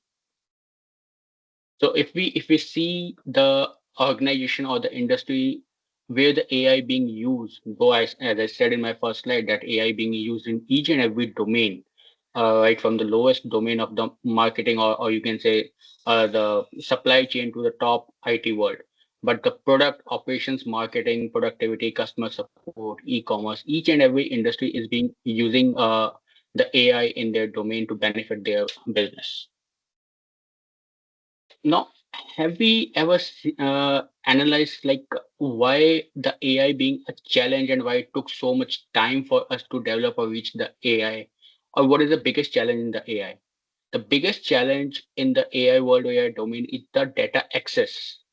We people are surrounded by the data everywhere, but we are still developing the mechanism how to access that data and give it to our data models so that they can train them, they can influence them, or they can ingest. So data ingestion or data accessibility is the major challenge in any AI domain.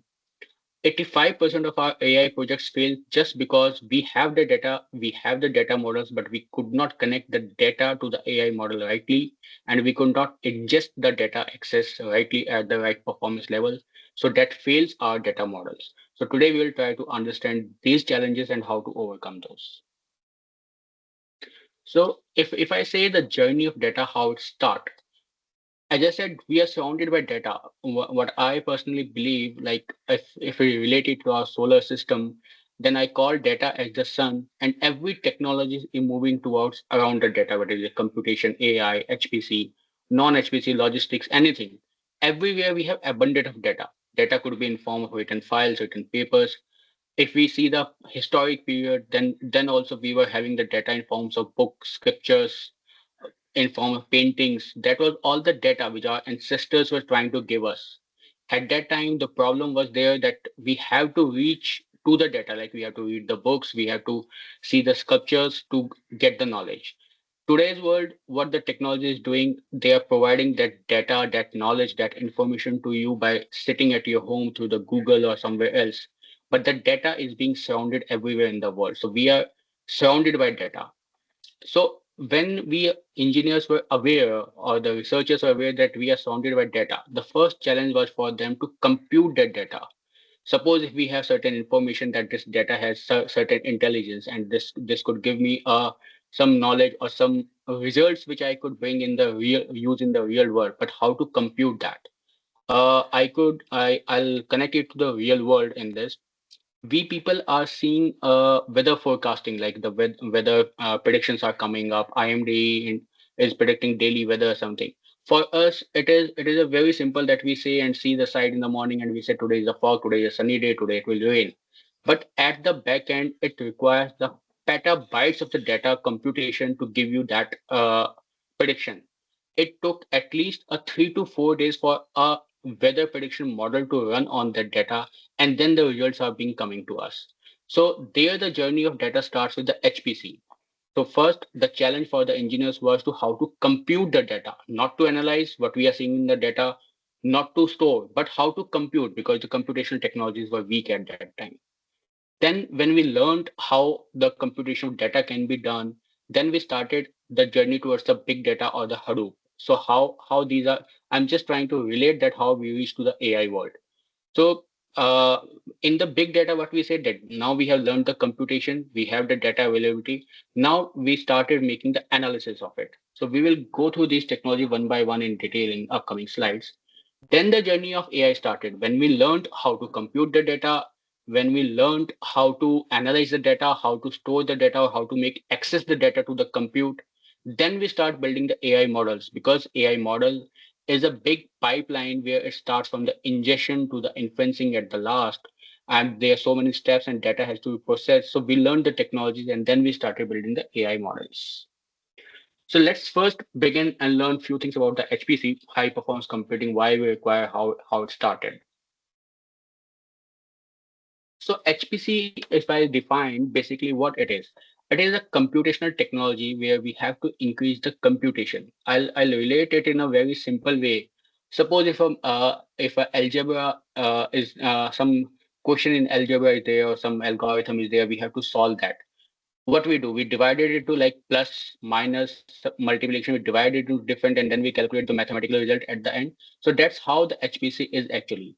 If we have a large problem set to be resolved, or a big program where it has to be run, and data has to be calculated, so we divide that big program into small chunks of the program. Each individual machine will do its work, and at last the result will be collaborated and given. So that's the HPC is, where we learned the computational technology and how we can compute the or solve the large mathematical problems. So what was the computing challenge when we started with the IT? If you all remember your old days, we started with the desktop, small laptops, then we moved to workstation, big servers, and all those. So data was at that time also, like our scientists who are doing research, they were at that time also aware that what factors will bring me any result if I calculate them. But the calculation or how to do those computations was the challenge. So if I relate in a very simple way, if a small computing workload, we will give it to a single processor of a workstation or a laptop, it will compute in a minute, give it. When we give a large data set, single processor will choke. So that's how we come to the parallel computing, where we will make use of multiple processor, multiple workstation, multiple servers, and the data which has to be computed will be divided into multiple chunks. It will be served to individual compute node, and then the computation will be done. So this is how we arrive the HPC in this. Then in a model of computing world, when we HPC, we started with the shared memory. The shared memory is like we make the big machines, which we called as supercomputers in our layman language. So we build the machines or the supercomputers where we build multiple processor machines which access the memory. Like you must be aware of the RAM, the word RAM in anything. So that is the memory where we access the processors, access the memory, and this memory memory serve the data to the CPU. And we call this memory as a shared memory, where the data is being kept in a one memory. All the processor access a single memory. That is a shared memory. But the problem in this memory architecture was there when we moved up to the 64 CPUs or 64 processor, then we find that the first CPU, if it has to access the last part of the memory, then there will be delays in accessing. So the semiconductor industry could not reach a conclusion that where they can explore that more than 64 processors can be used together. So that's how this architecture failed in the beginning. Like it solved a lot many problems, but we could not scale of it. Then we came to distributed computing, which is the backbone of HPC industry today also. And all the problem solving or the mathematical big calculations are being done with the distributed computing. In this, we combine multiple servers, which we called as a node, through a high-speed architecture. Each is having its own memory, and a distributed architecture is being made. So how it look like? It look like here where there are the multiple servers, like you can see this, and these multiple servers are connected to high-speed network, which we call as InfiniBand. So InfiniBand network is the specially designed network only for the HPC. What is the specialty about this network? So this provides us the RDMA, that is the remote direct memory access, where any processor can access the memory of any node directly bypassing the operating system or the other layers of the or the other bottlenecks or we can say complexities. So this gives the increasing speed. In today's world, this InfiniBand network has gone to the speed of 800 Gbps, and like the best example in the real world is the weather industry, the weather prediction phenomena. This is running on the huge HPCs. These HPCs we call as a supercomputer. Even in India, we have so many HPCs deployed in NCMR, WF, or the IMD, which do the computation. You will be surprised to know that the weather prediction or the weather results, what we are getting today in India, are based on the 2 or 3 days old data. Like we have to give the input files or the input information to predict the weather. And these input information we gather to the satellite, other sensors. These are such a huge files that it require at least 2 to 3 days to compute and get us the result. So in at this moment, the latest thing what we are getting is 1.5 days or 2 days. So that is why when sometime the weather prediction fails, for as a layman, for us it is very easy to say what a bad prediction. It was predicted rain, but today it is cloud. So because the input files were gathered 2 days back, we computed them and the result are there. Within 2 days. If anything had changed on the ground that was not reflected in the prediction, that why the predictions cannot be accurate for the weather. But still, we are predicting very good about the cyclones and other thing, and even predicting the exact, and that's hats off to the technology of HPC what we are doing in this. So now we solved the problem of computation by using this HPC, but still the one more problem was with us how to make the faster access of data to this. So that's why we developed a parallel file system storage, which is shown here. So why we developed this HPC or why we required this, I'll just come in cover in the next slides. So whenever any data storage device is there, then it is connected to any server or any application module or any other workstation device through the network. These network can be of 10 Gbps, 25 or 100 at this moment. But still that speed is not more than sufficient to give fast performance for the this such a HPC cluster. So that's why we develop a HPC access, parallel file system access, which can access the same data parallelly through different nodes to the storage. So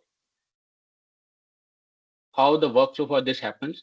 Like if I have any data and which is being stored in a storage, which is a dumb device, I would say at this moment, because the storage device is becoming intelligent when we move towards the AI. Till the time of HPC, all the storage devices were the dumb devices where data has to be dumped.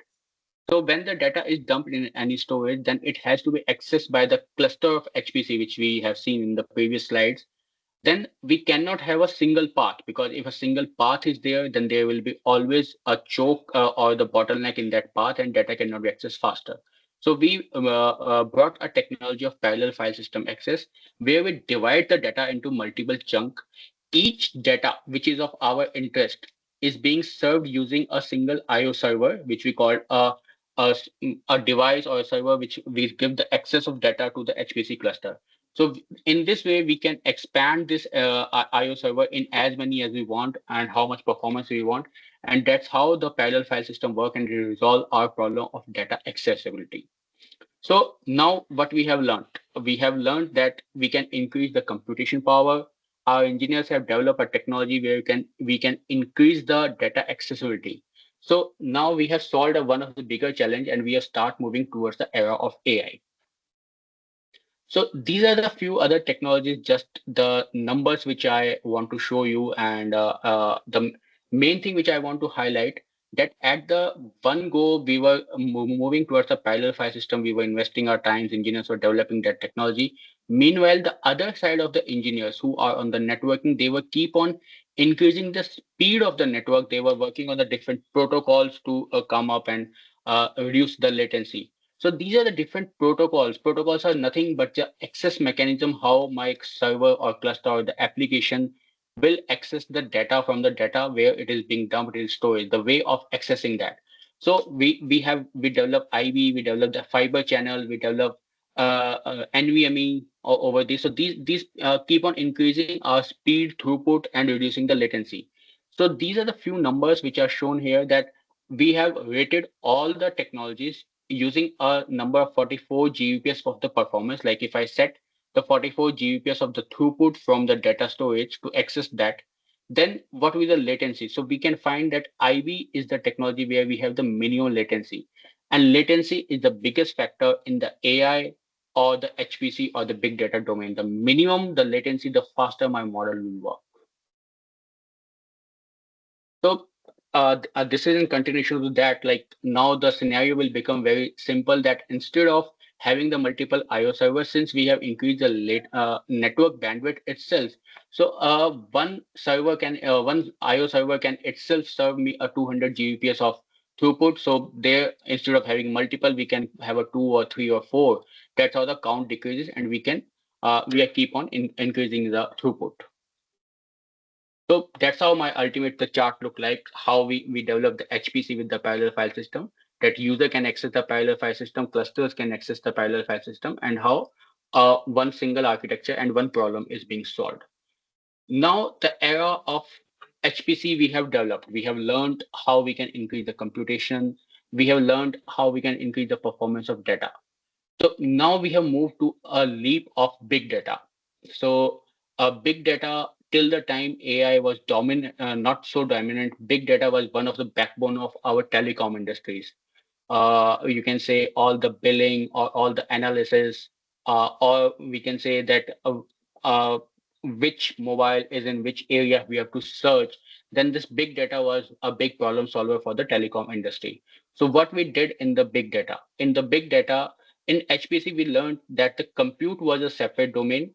Uh, storage was data storage was a separate domain, and we make them integrated, and data was accessed to by the compute from the data storage. In big data, we try to bring the compute near to data.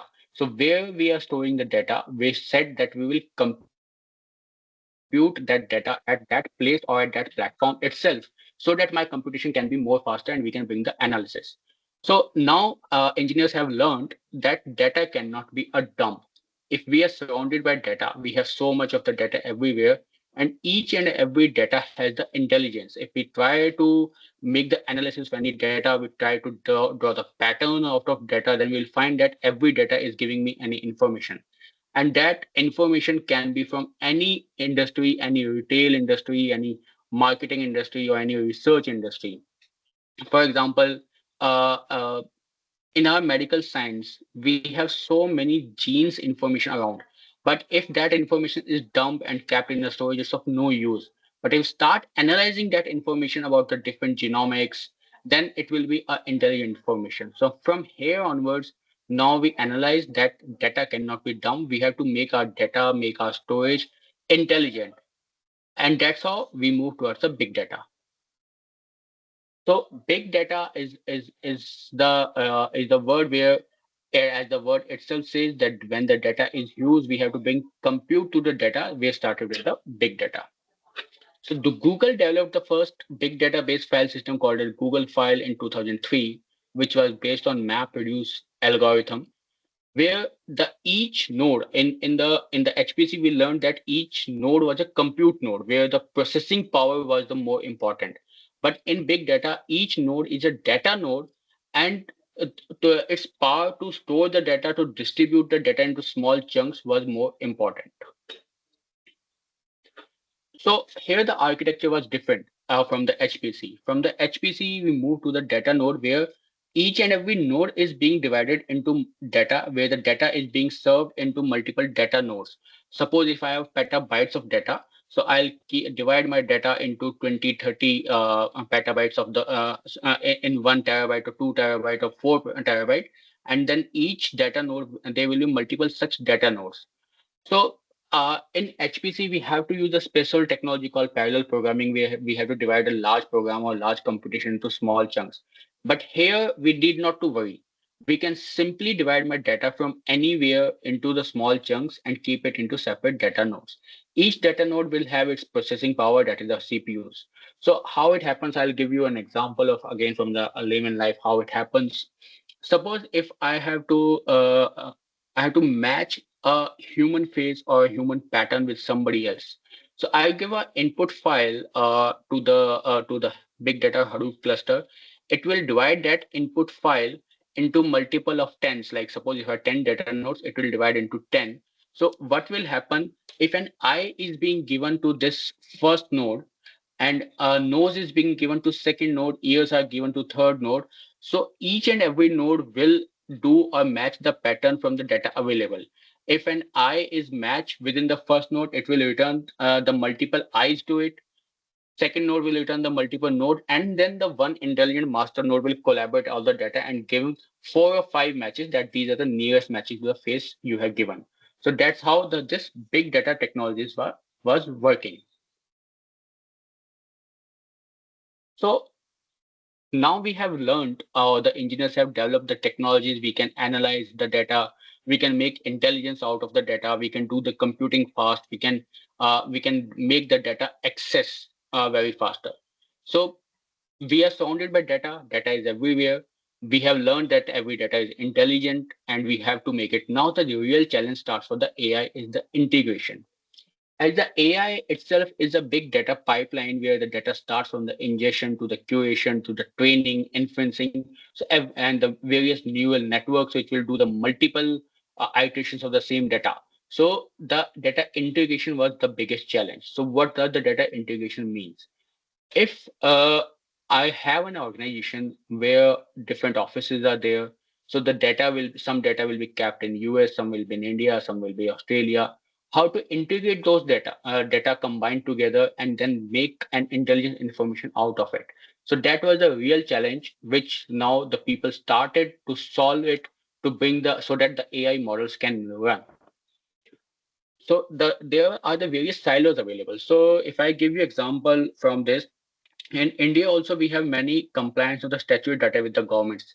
Like we have Aadhaar, we have PAN, we have income tax, we have GST. And so government is having all the data in different silos, and that cannot be clubbed together unless the data is being integrated together. So when the government started a project, that Aadhaar has to be linked to the PAN, that has to be linked to the ITR, then some other thing, another thing, voting card, etc. So their first challenge was the integration of those data. Like for example, today you are going for a telecom industry to buy a SIM. They need not to take your papers. They simply link their server to the database of the Aadhaar, and they get the accessibility and similar. So this is the integration of the data, where the data was earlier kept in the different silos. Silos means different storage devices where the data was earlier kept. And now this silo problem has to be solved and it has to be integrated. So that is what. Now the next step comes to us, the data consistency.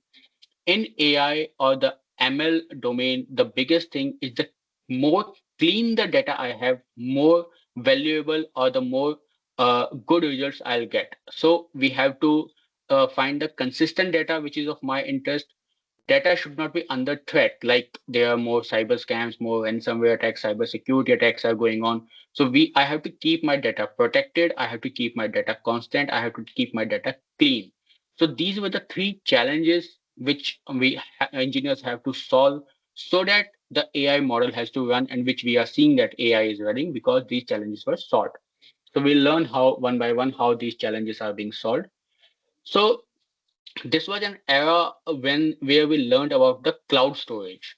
Most of the people are using the Google Drive, or if somebody is using beyond that, they know that AWS is a cloud storage provider. Azure, Google also provides the cloud storage apart from the Google Drive.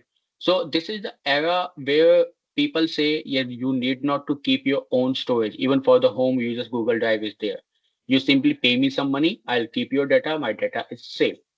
So now one organization is keeping the data on the AWS storage, other organization is keeping the data on Azure storage, third one is keeping on the Google Cloud, and someone like the government of any country, they don't want their data, government data, to be kept somewhere else on it. So they are keeping their data on premise. So on premise means we are keeping the data storage, we are keeping the data storage devices managing in our own premise. So now the problem is we have data everywhere.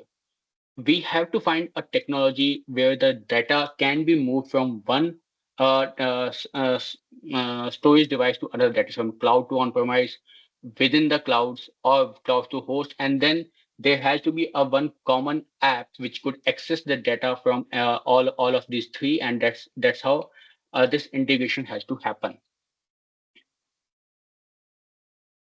So how this AI is affecting our daily real life world. So if we see the pharma industry, we have a multiples of data. Each pharma industry, you will find they have a multiples of the factories, multiples of the research lab, and each research lab is keeping their data within their premise or somewhere on or a cloud. But that cannot be a common. So integration problem was to integrate them. In the automation automobile industry, if we say we have learned that there are the self-driven cars. How these self-driven cars are working, there are so many sensors in the car which are generating data within microsecond or the nanosecond, within the seconds. That data has to be kept somewhere, analyzed, and within the analysis, it has to be given to a decision making system which could make a decision immediate, that whether it has to escalate, whether it has to break down, whether it stop. Those decisions have to be done. So that data has to be kept, and decision making algorithm has to work very fast. So that means that data access has to be done at a very fast speed. And moreover, that data has to be kept at the centralized location where for the future engineering it will be used. And for more of the real world problem, like if we have a forest fire, so we have a simulations in uh you can say air industry, we have to do the simulators. So how to resolve those problems? So there the problem is how to make the access data access to the compute very fast. So these are the real world challenges. So now we have come to the technology where data access is there, and compute is there. So now the real AI industry started for us. So if I say a data pipeline for any AI industry starts with the ingestion, curation, training or the pre-training, customization, and finally the retrieval or the you can say inferencing of the data. So for this, the problem was that data has to be consolidated and it has to be kept somewhere. Now the data is such a huge that it cannot be kept in a single device. We have to have a multiple devices, and data has to be integrated through these devices. Then data could be easily manageable. Like whenever we need our data to be ingested to any AI model, then it has to be fast, and we should know that my data is being regulated. Regulated means many countries have a different land laws. Suppose if any organization has any country has a law that no private organization can keep the personal information of the citizens. So that is a regulated. Like AI model must know that what are the government regulations and they have to follow. So these are the things which has to be done by a data storage device. Then today is the world of GPUs. Like the computation has moved to the next level. We have lot many GPUs which can work parallelly, which can be integrated together, and which can work in tandem or in sync with. So the data has to be provided very fast to them. So that's what these were the problem, and now we will learn about these few things. So how to prepare? So for any AI model, my ingestion or your curation is the biggest thing where we have to collect, aggregate, and move the data. So if any one of you have attended the yesterday's session with Sunil, he's my friend and my industry colleague. He has given you a presentation over the data movement within the storage devices, like how the replication happens, how the data is moved from. So that's why I'm not covering those things in my slide deck today.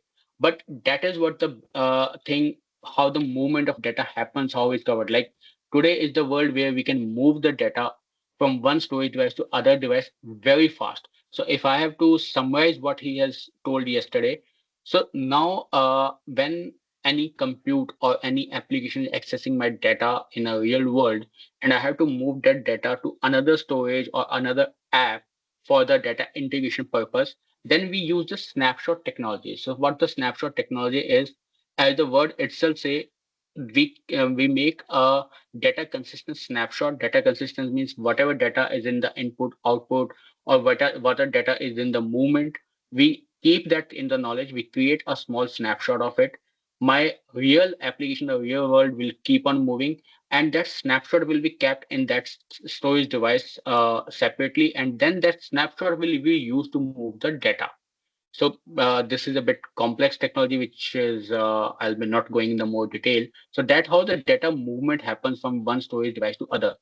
Then this has to be space efficient. Like uh, a, the real challenge which is coming to the IT industry in upcoming days are the two. Like we are moving very fast in the computation technologies. Our speed of CPU, speed of memory, even the speed of network is increasing. But the problem what we are facing day by day is the space crunch. There's so much of data is being increasing that we have to make the storage devices which are getting very huge and big, and they are occupying the more and using more and more power. So we have to make the space efficient and power efficient data storage devices, and that is why more of the, we can say, data centers are being coming. Like if anybody is following the IT news in today's world, then most of our industries in India are investing big amount of money in creating the data centers. So for a normal layman, these data centers have no importance.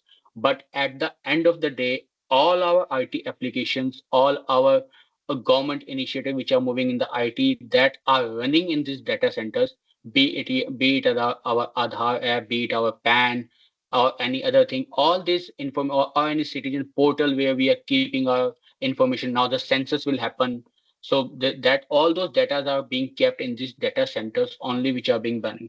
So these data center are consuming more power, more space, which we are running less. So that is the problem which is faced by the industry. Now we have to make, data storing such a technology that it has to be space efficient and power efficient. Then the other thing in the data ingestion is the type of data. Normally, when we are dealing with our day-to-day data, we see the Word, Excel, PDF, or some of the videos file, but and some of the text file. So we classified these things into the you can say structured and unstructured data. So structured means all my Word, Excel, PDF, those things are comes in the structured. Unstructured is I don't know the format. It can be of anything. It can be text, it can be video, it can be audio. So I'll give you a very classy example of here, which I was involved in, from the industry side in one of the recent project, that one of our state government has developed their you can say dial 100 project, which is now moving to dial 112. We dial the number. So in there they give the facility to the citizen that not only the calling, like not only they can dial 100 for the emergency, they can upload anything, video, audio, text file, any image, any photo, anything, and that will be computed or analyzed at their end, and the whatever the information has to be grabbed out of it, they will do it. So it means they have to make a mechanism where any unstructured data can be fed to these AI models, and the information can be generated. So this is one of the huge thing, that different protocols have to be merged together, different types of data has to be merged together, and then have to serve the intelligence information to an application where the result can be declared, which is a human readable form. So this is why the ingestion become a more complex thing, because not only the silos we have to cover, we have to cover the different types of data. Then while injecting the data, we have to do the tagging, labeling of it. For example, if I give you an example again from the real world, then it can be oil exploration industry. In exploration industry, we are doing the oil exploration day in day out. Like it is a ever ending process which is going continuously. So whatever data we are gathering, it's a huge data, and we are tagging that data then and there only. This is the data from so and so location. This is their GPS tagging. This is their geo tagging. This is the labeling that it is of so much depth. So this data is being gathered from this type of rock or this type of sand. So those tagging and labeling are there, and we have to identify and classify that data based on the labeling tagging before giving to my AI model. So all these things are being kept at the infrastructure side, where the software engineer has developed that app or that neural network, where the AI or some decision making has to happen. Before this, all the data ingestion thing has to be done. Now we move to the that same preparation, data ingestion and curation stage, where once the data is being identified, which is my interest of data, then that data has to be aggregated, that is combined together and move to a efficient storage device where the similar type of data will be kept together. Then create a space efficient copies. Space efficient copies means we have to keep the multiple copies of it for the version control. For example, any data which is being gathered today, similar type of data will again be generated tomorrow. So we have two different versions of it in this. So lot many data with data labeling, tagging, and different types of data. And these data sets has to be shared efficiently to the model. And sometimes we have to do experimentation as well. So what experimentation means, like before bringing to the production for any AI model, that data has to be done. We call it as sandboxing, where if we have to test something, then we have to do a experimentation of the things. So in this phase, we have to create a point in time snapshot copies of the data. That means those copies will be similar, but it will be the snapshot copies. It will not occupy the similar space. It will redirect the pointers to the actual data, but whatever testing we have to do with data, with that data, that will happen, and then we will remove that. So all these things happen at the ingestion stage.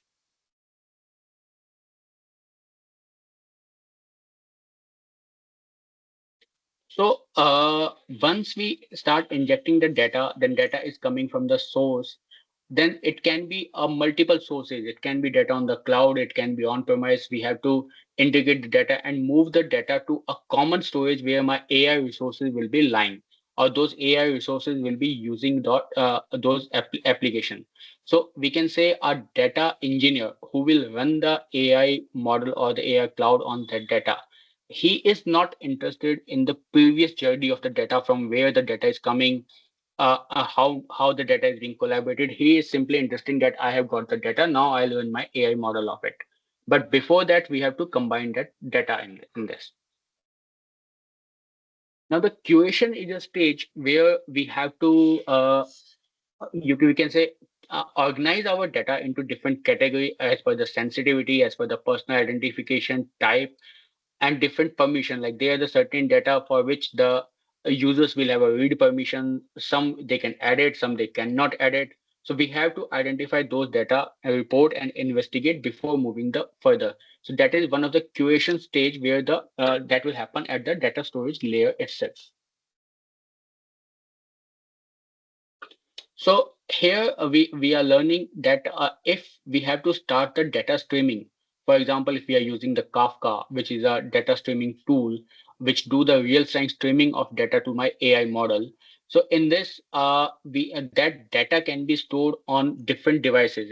It can be on the on-premise storage, it can be on the Google Cloud storage, it can be on the Azure or the AWS. Like data can be lying anywhere. We have to club together, and it has to be fed to the my streaming device. That's how my data will move. So once we have prepared and curated the data for, and we have ingested the data, like we have bring the data on the source from where it has to be fed to the AI model. Then it comes to the training or the pre-training, I would say. So here the GPU plays the most important role. In any AI model, most of the time nowadays we are largely using the GPUs for it because the GPU has a high computation power for it. And this high computation power require the high throughput. Like the data has to be provided to this GPU at a very high speed, high throughput, so that the computation can be done very fast. This data has to be locally, like it is as good as if I'm fetching the data from the cloud. This GPU require the data that it is lying near to them only. So that's why we say that the AI model will become more faster if data is near to the AI model. And the efficient copying model, like if we have to make the copy of it, then that has to be a very fast within that model. So that is how the data storage device will be helpful in a training model. So if we go with some statistics, so nowadays the throughput of the data storage devices is such that we can provide a 1 terabyte per second to this GPU model. So 1 terabyte are huge. So you can understand at our home we are using the internet of 100 or 150 Mbps, where this B is also small. Like here the B is in the byte big, and at home we are using a small B where 1 byte is having 8 bits. So we can provide the data at a throughput of 1 terabyte per second to these huge models. So that is why this AI inferencing or AI retrieval has become so much faster nowadays, because the data access pattern or the storage devices are so much efficient that they can provide 1 terabyte per second of throughput. Then we said 40 million IOPS. So IOPS is, we can say, input output operation per second. You can say a data which is being given as an input and a data which is being taken as an output per second. So we can have 40 million such transactions from the storage devices. So that much fast capacity we have reached nowadays. So during the training, we have learned that data has to be provided faster. It has to be near to the devices. So here I am giving you an example of relevancy. Suppose I have large set of data. It is in the petabytes, and I have an AI model. That AI model is running on the 1 or 2 or 4 or as many numbers of GPU as we require. But when we have to fetch the data, then it does not mean that that particular AI model will require all of the data which is lying in the petabyte. So if we start giving that model the entire data, so then it will be very difficult for it to access that data. It will spend a lot of time in getting the data which is of its interest. So we use the caching technology. Caching technology means the data which that particular AI model is being taken out from the large set of data. It is served to the memory of the GPU or the particular storage device of that GPU, and the consistency of that data has to be maintained. For example, mm, all of us nowadays are seeing the movies on the OTT platform, that are Netflix or the Amazon, anything, right? So this works on this similar technology of caching. The larger storage device where all these movies or all the media are being there, data kept somewhere. Suppose if we take an example, there could be a location in the Mumbai where all the data of these things is being kept. But when we are seeing this data over the internet in somewhere in Tamil Nadu, somewhere in Puducherry or somewhere in Delhi, then there are huge distance, huge latency of internet. Speed is very less, but still we are getting that much thing. So that is because of the caching technology. We are using the caching technology where the data streams which we have to view at that time and the immediate following data streams, they are being processed first. They are being cached in our devices locally, in our devices near, suppose the main data center is Delhi, then there will be many edge center devices within the Delhi where the main data will be fed from Mumbai, data will be cached in Delhi, then certain data will be cached in our own devices, which is small memory. So that's how this caching technology works, which helps in our AI model where the data is being served faster to the GPUs. So again, the customization, this is the more or less same what we have discussed. Like in doing the training model, we have to customize our data model or our data. which can be space efficient, efficiently cloned, and the replication. Replication means from the one device, we have to move the data to another device, as we took the example of OTT platform. And from there, the data is being moved, which is cached, and that has to be done efficiently. Like the very first thing, that has to be consistent. It cannot be such that data is being corrupt or it is. So, okay, I'll give you one more example. If people has seen the era of DVD days when we used to watch the on the DVD, then data was just sequential. If any sector in that DVD was gone bad, then more or less DVD got stuck and entire movie or that DVD gone bad. So that is what the consistency it has to be maintained while moving the data from the main storage location to the caching location. So now comes to the retrieval at the thing. So retrieval is finally we have stored the petabytes of data, we have ingested, we have curated that data, and we have to retrieve. So that data retrieval has to be faster, then only my AI model will work. Okay. In this, I'll like to give an example from the real world. So whatever we have learned in the AI, in the preparation, training, and deployment model. So I'll give you example of our power industry, how it works. So in power industry, we have a national power grid in our country, where the power grid is getting powers from the different you can say the location. Like some power is being developed in Uttarakhand, some is in Himachal, where we have hydel power station, thermal power station. So power is being generated and it is sent up. Now at the same time, our government is trying to become a green and generate the clean energy. So here we are developing the solar energy and wind energy somewhere in Rajasthan or Gujarat, but which is also sent to the national power grid. So national power grid is getting all the power and then it is being distributed. So earlier, when it was a government models, private sectors were not there, then simply whatever requirement of a state that was being brought from the national power grid, money is being given by that state to national power grid, and that's how it happens. But now, since the private players have come up, our distribution network is such a good that at the back end, all the distribution or the transmission lines are being connected. For example, a power generation or the hydel station which is generating power in Uttarakhand can supply power to Himachal. Himachal can supply power to East India because all the transmission lines are being connected at the backbone. The main idea behind it, the power where whichever is generated in one corner of India can be transmitted to the other corner of India while making this transmission line making a common or the integrated. So now the private players have come up, they wish to buy the power cheaper.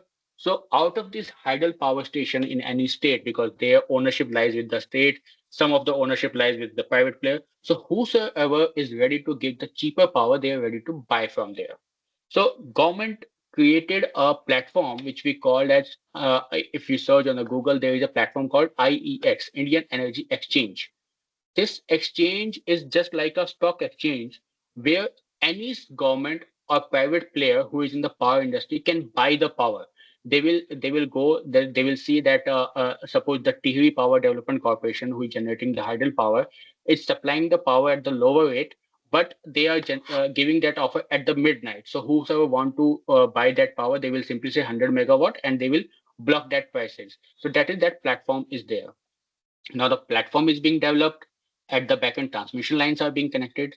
Now the major problem is again the information, because the power which has to be supplied finally, that will come from the national power grid.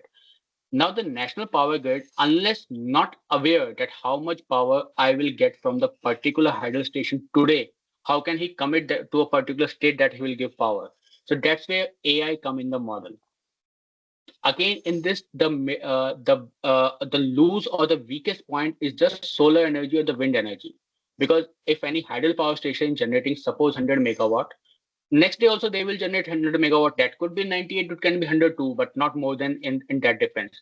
But a solar power station which is generating 100 megawatt can suddenly reduce to 50 megawatt if there is no sunlight next day. So that's where the problem started, how to predict those. because if they committed and they get the less power, then they will not able to fulfill that thing. So there they integrated the AI models from the weather prediction, from the solar industry prediction, and all the AI models at the evening give them a report that tomorrow this solar power energy or wind power energy will give me this power, basis which we can commit and all this. So this and the data is being combined together for all this power station. So that's a very good example where we can understand how important is to integrate the data, how important is the for AI model to get the integration of all the data so that they can give us the exact prediction of it. So this is, I'll not spend much time. This is for the security compliances, which for any AI model, this has to happen in this. So in this, the major and the biggest thing is the ransomware attack or the ransomware protection, which we say. So again, my colleague Sunil has in his yesterday session has covered the ransomware protection in detail, and I believe he must have shown you some demos also around that. So I'll not spend much time on that, but I'll simply say that any AI model has to have the securities of data around it so that all the efforts would not go waste if any cyber threat happens. So till now we have learned how our industry evolved starting from the HPC to the big data Hadoop to the AI model. So now like they are the different model or different solutions are available. They are being clubbed together in this. So these are the physical devices. This slide shows you the physical devices which day in day out we are being using for this AI model. So till now we have learned how this technology work at the back end, how the data is being served from the data storage devices to the AI model or the software model. But what are the physical devices for it? So the physical devices which you can see, the latest or the biggest name in this is the NVIDIA, who are providing their DGX boxes with the GPU enabled thing, which does a lot of computation. So in our terminology, we call them a AI pod, a common thing which we called it as a name of AI pod. Pod means it will have a computation engine to it. It will have a data engine to it.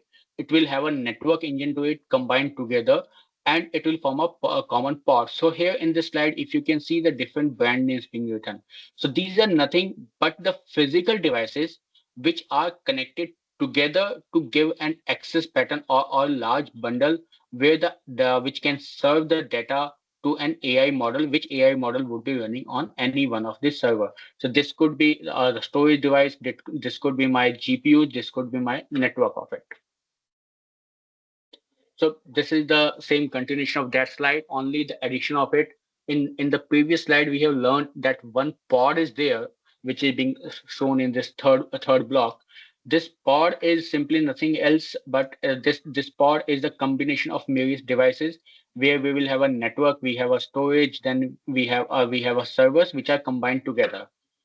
Now, if we have one such pod, then and the data is huge, then we combine many such pods in a network together, served by a parallel file system, which we learned in the beginning. So data will be kept in a parallel file system, which will be served to these pods, and how this entire big, large AI models will work. If we see in previous slide, we have seen that all these are the on-premise devices. If somebody has to run the AI model on the infrastructure side, these things they have to have. If somebody don't want to have them physically, they want to move it on the cloud, then again the cloud space is from the cloud service provider, where the cloud is there from the Google Cloud, Azure or AWS, where the cloud will be there. Then a Gen AI toolkit would be there, and that's how this will combine together to give the results. So till now we have learned that how a AI pipeline total work, right from the ingestion to the inferencing. What are the different components and how? Now we will have some demos around it or for it. So the components of any AI model is the infrastructure, which we have learned.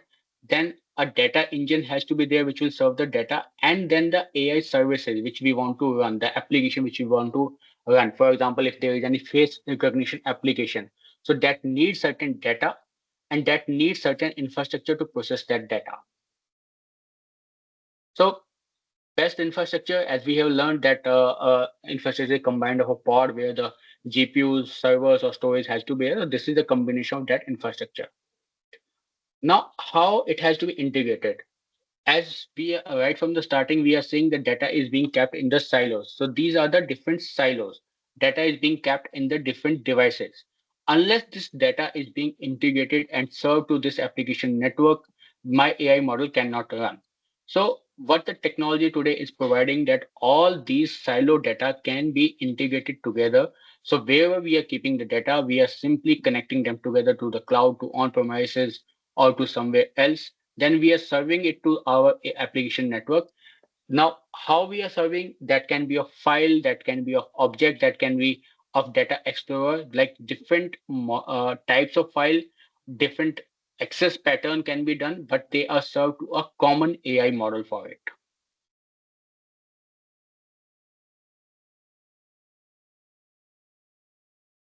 So how a common data engine has to be there. So what is the best data engine is that a data engine which can integrate between the multiple sources of data, whether my data is on premise, whether my data is on the Google Cloud or the Azure Cloud or the AWS Cloud. There has to be a extraction of metadata layer which can take out the data from all these layers and integrate them. So it can create the indexing or the store the extracted metadata out of it. Then we can query the data combined together and generate the results out of it. So this is one of the, you can say, reference case where a data engine is being shown. Like these are the different sources of data. Again, if we go in the larger module, in this, so data sources can be anything. This can be surveys. This can be data from the sensors. Data can be from satellite imageries. Data can be human generated. Data can be from different sensors. So all these data sources will generate the data. They will continuously generate the data. So what this snap diff will do, suppose if one data source has sent the data, due to any reason it has break in between. Now if it has resent the data, then snap diff will be aware that what data is being set, what is the difference, or it will not need to scan the entire data again and again, and it will start sending from here. Then the metadata engine, which will have the information of all the data in a smaller form. So policy engine, data classifiers, like how to classify data. So the main theme or main logic or main the requirement behind is all these engines have to sit on a common data platform where the data is lying. Then only my AI model will work. I cannot have a different, like my policy engine is sitting somewhere else, my data classifier is sitting somewhere else, DB is sitting somewhere else. Then a common AI model cannot be work, or the AI cannot be faster in that way. So this is a reference case where any client or any organization need to have the data. It can be from the different sources, and it what we call it a data lake is the exact word where we say different kind of data is being served in this. So if we see the previous slide, then all these segments which are being here, they are being replaced by a common platform which we call as the AI data engine.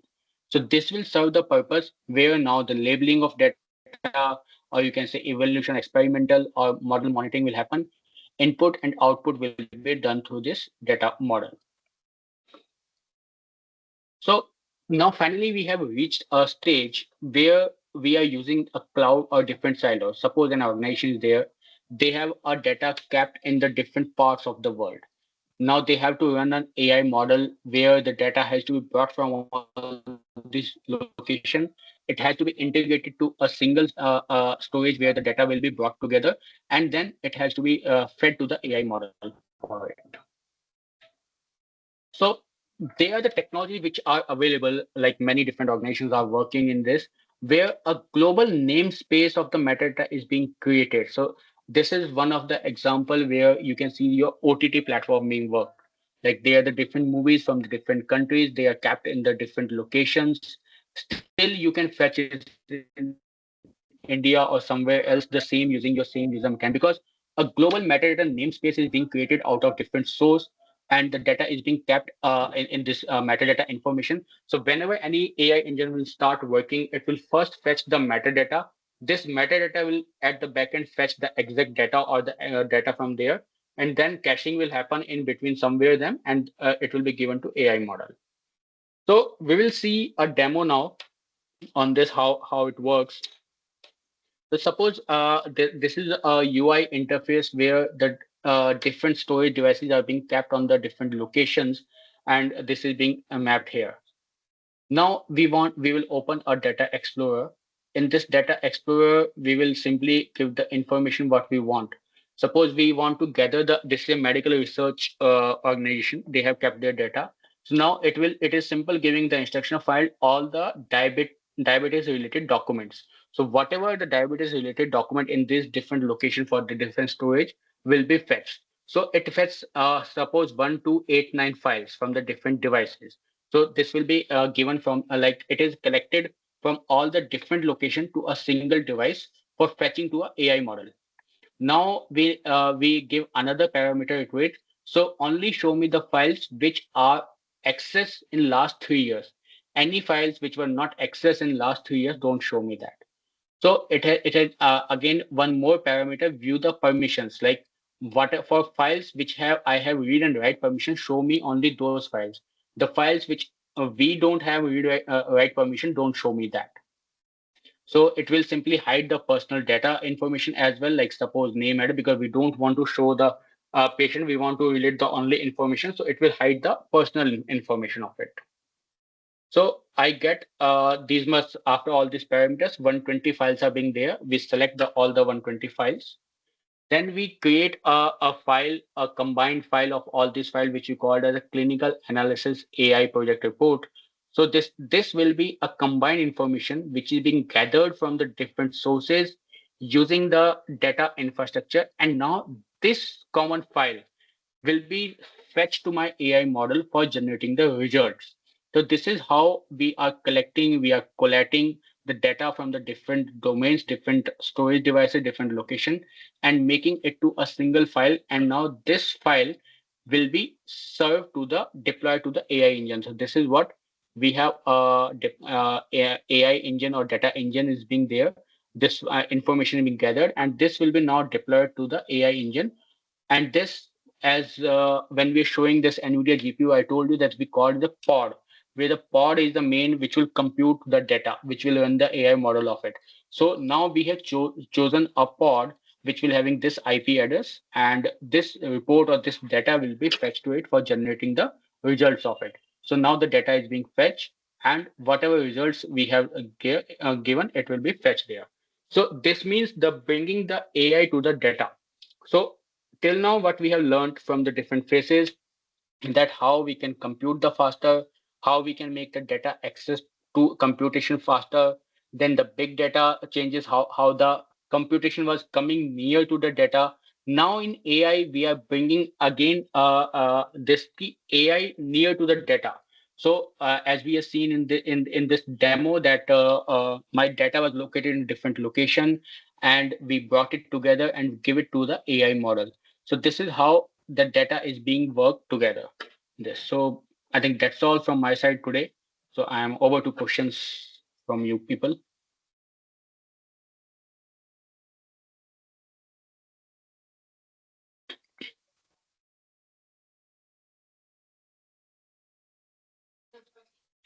Participants may raise their hand if they have their any question pertaining to the talk.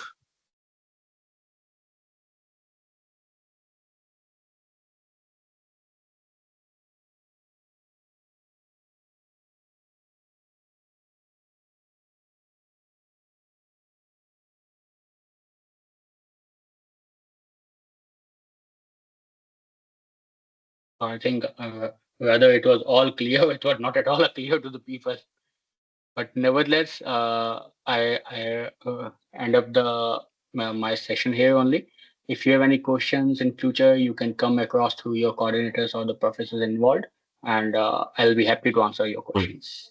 I have one question. I mean, pertaining to all these things that what we are talking about data. I mean, if faculty wish to do some research work on it, because see, there is some gap where we talk about industry and academia people are actually keen to do some sort of research work, but they are not very much into it. That what exactly going on in the industry. So, what could be the potential component where they can think of doing their research work on the topic?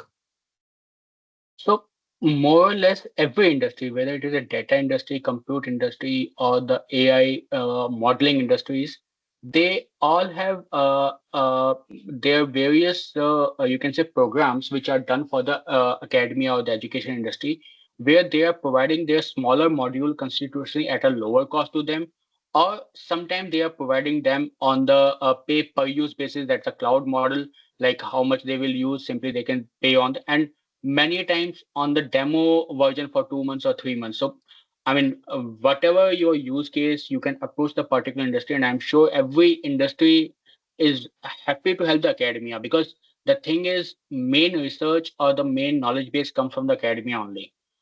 Whatever we have to develop, we learn from the different academic industries only. That is the product we have to develop, or that is what is newer happening or newer thought process are coming. Even you will be surprised to know the facts that when we are developing a new product, many times we are taking ourselves help from the many professors about the different technology, the futures from them. So if any professor who is interested in, they can simply contact that particular organization, and I'm sure they will help them out with the different academia models they have.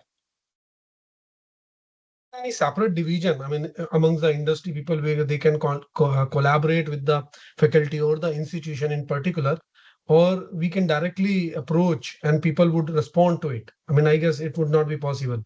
I mean, direct response, many times it is possible, many times not. But the second option is definitely happening.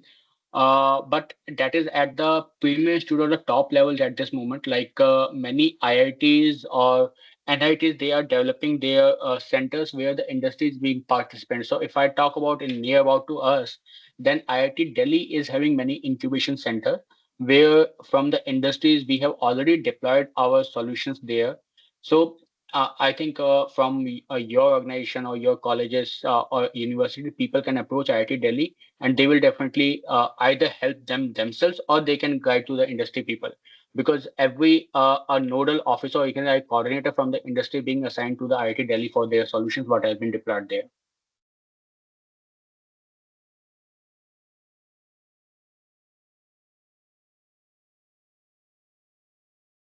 I mean, any other question, anybody, I mean, if they wish to ask pertaining to the teaching fraternity, I mean, it happens that way that we need to not only look into the academia part where we teach our students, but we need to explore different opportunities where we can collaborate and do our research.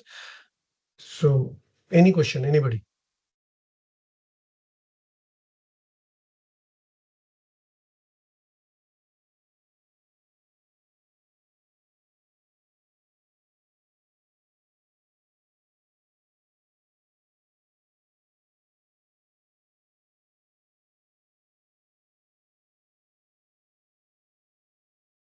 It's fine. I mean, people may take some time in terms of getting these things done. I mean, we are sharing the PPT with them. If they have their, if they come across with any doubt, any question, any suggestion, they will definitely approach us and we will connect it with you in due course of time. Sure, anytime. I would be happy to help. Thank you very much for the session and insights that definitely going to help people to think beyond their uh, comfort zone in terms of taking up the new challenging topic and all. Thank you very much. Thank you to all for having patience and listening to me. Thank you all. Thank you, sir, for such an insightful session. So now moving forward, our final session is titled AI for Sustainable Development. This session will explore how AI technologies can address pressing global challenges, driving sustainable growth in various sectors. We are privileged to have Professor Achal Kaushik, professor at BPIT and Dean of Academics, with over 20 years of experience as our speaker. As a member of the organizing institution, Professor Kaushik brings a unique perspective on the role of AI in fostering sustainability. Thank you, sir, for sharing your expertise with us. We are eager to hear your thoughts on this vital topic. Over to you, sir. Thank you very much, Swarika and Datri, and I'm very much thankful to all the audience to be very patient. And though I feel like that it could be more interactive in the session, especially on a Saturday. Otherwise, I do believe, in the evening time they have their routine work. In parallel they might be doing the things, but let it be. We can start. Let me take a break of say 10 minutes, because then we would be having a session and then feedback session and valedictory session. So let me take a quick break of 10 minutes, and then let me start at quarter to five with the session. Right. I hope it would be okay with everyone. Thank you.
I hope we can start now.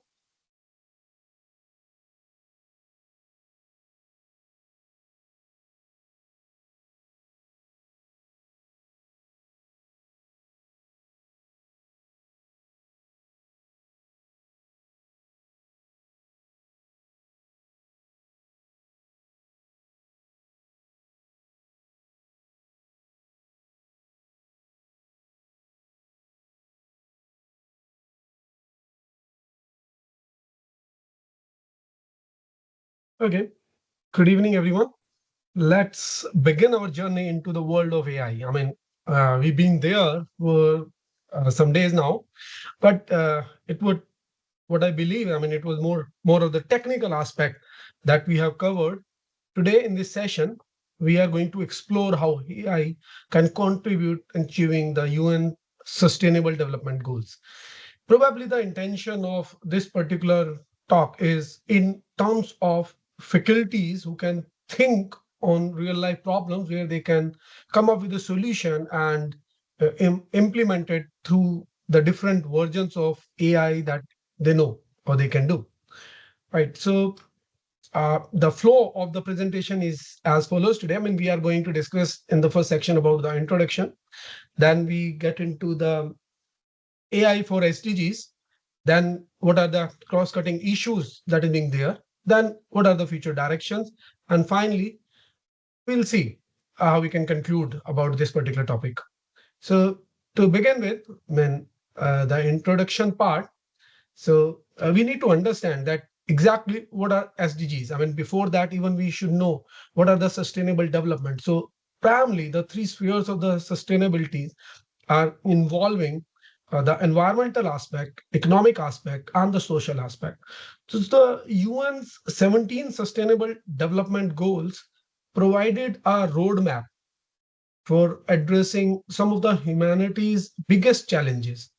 I mean, like poverty, inequality, and climate change by 2030. So they believe that somehow they would be able to get some solutions of these problems. But these 17 goals were adopted by United Nations in year 2015.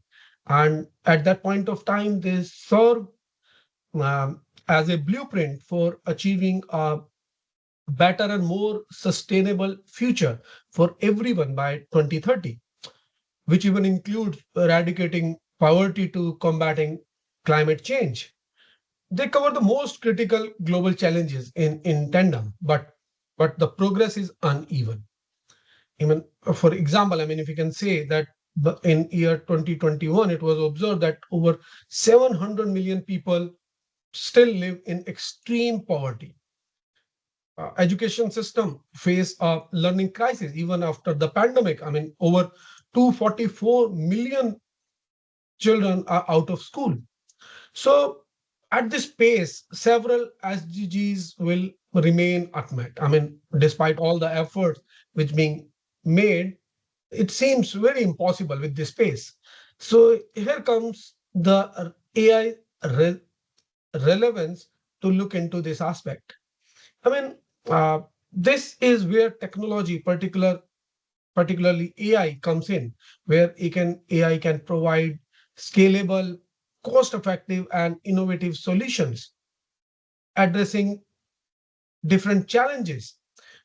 Now, the connection that is to be built between this new technology, AI, new in the sense of getting a whole lot of data to work on, and these these technology, I mean, all through AI is actually acting as a transformative technology, holding immense potential to revolutionize how we approach these challenges by providing innovative and data-driven solutions.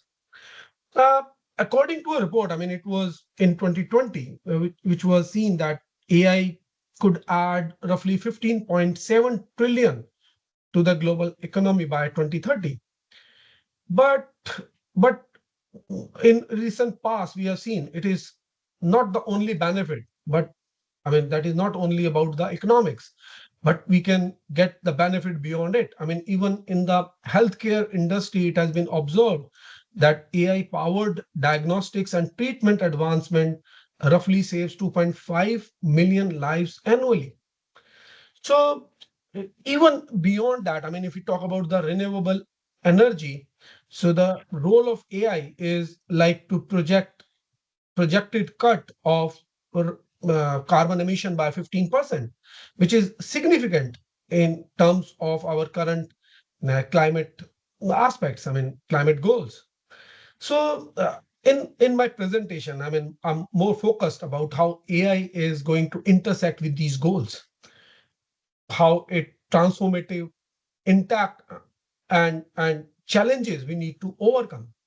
I hope by the end of this presentation, I will be able to inspire you to see AI not just as a technological innovation, but as a key to building a sustainable and equitable future for all. I mean, there are so many domains where we can actually work and think in a perspective to give some solutions.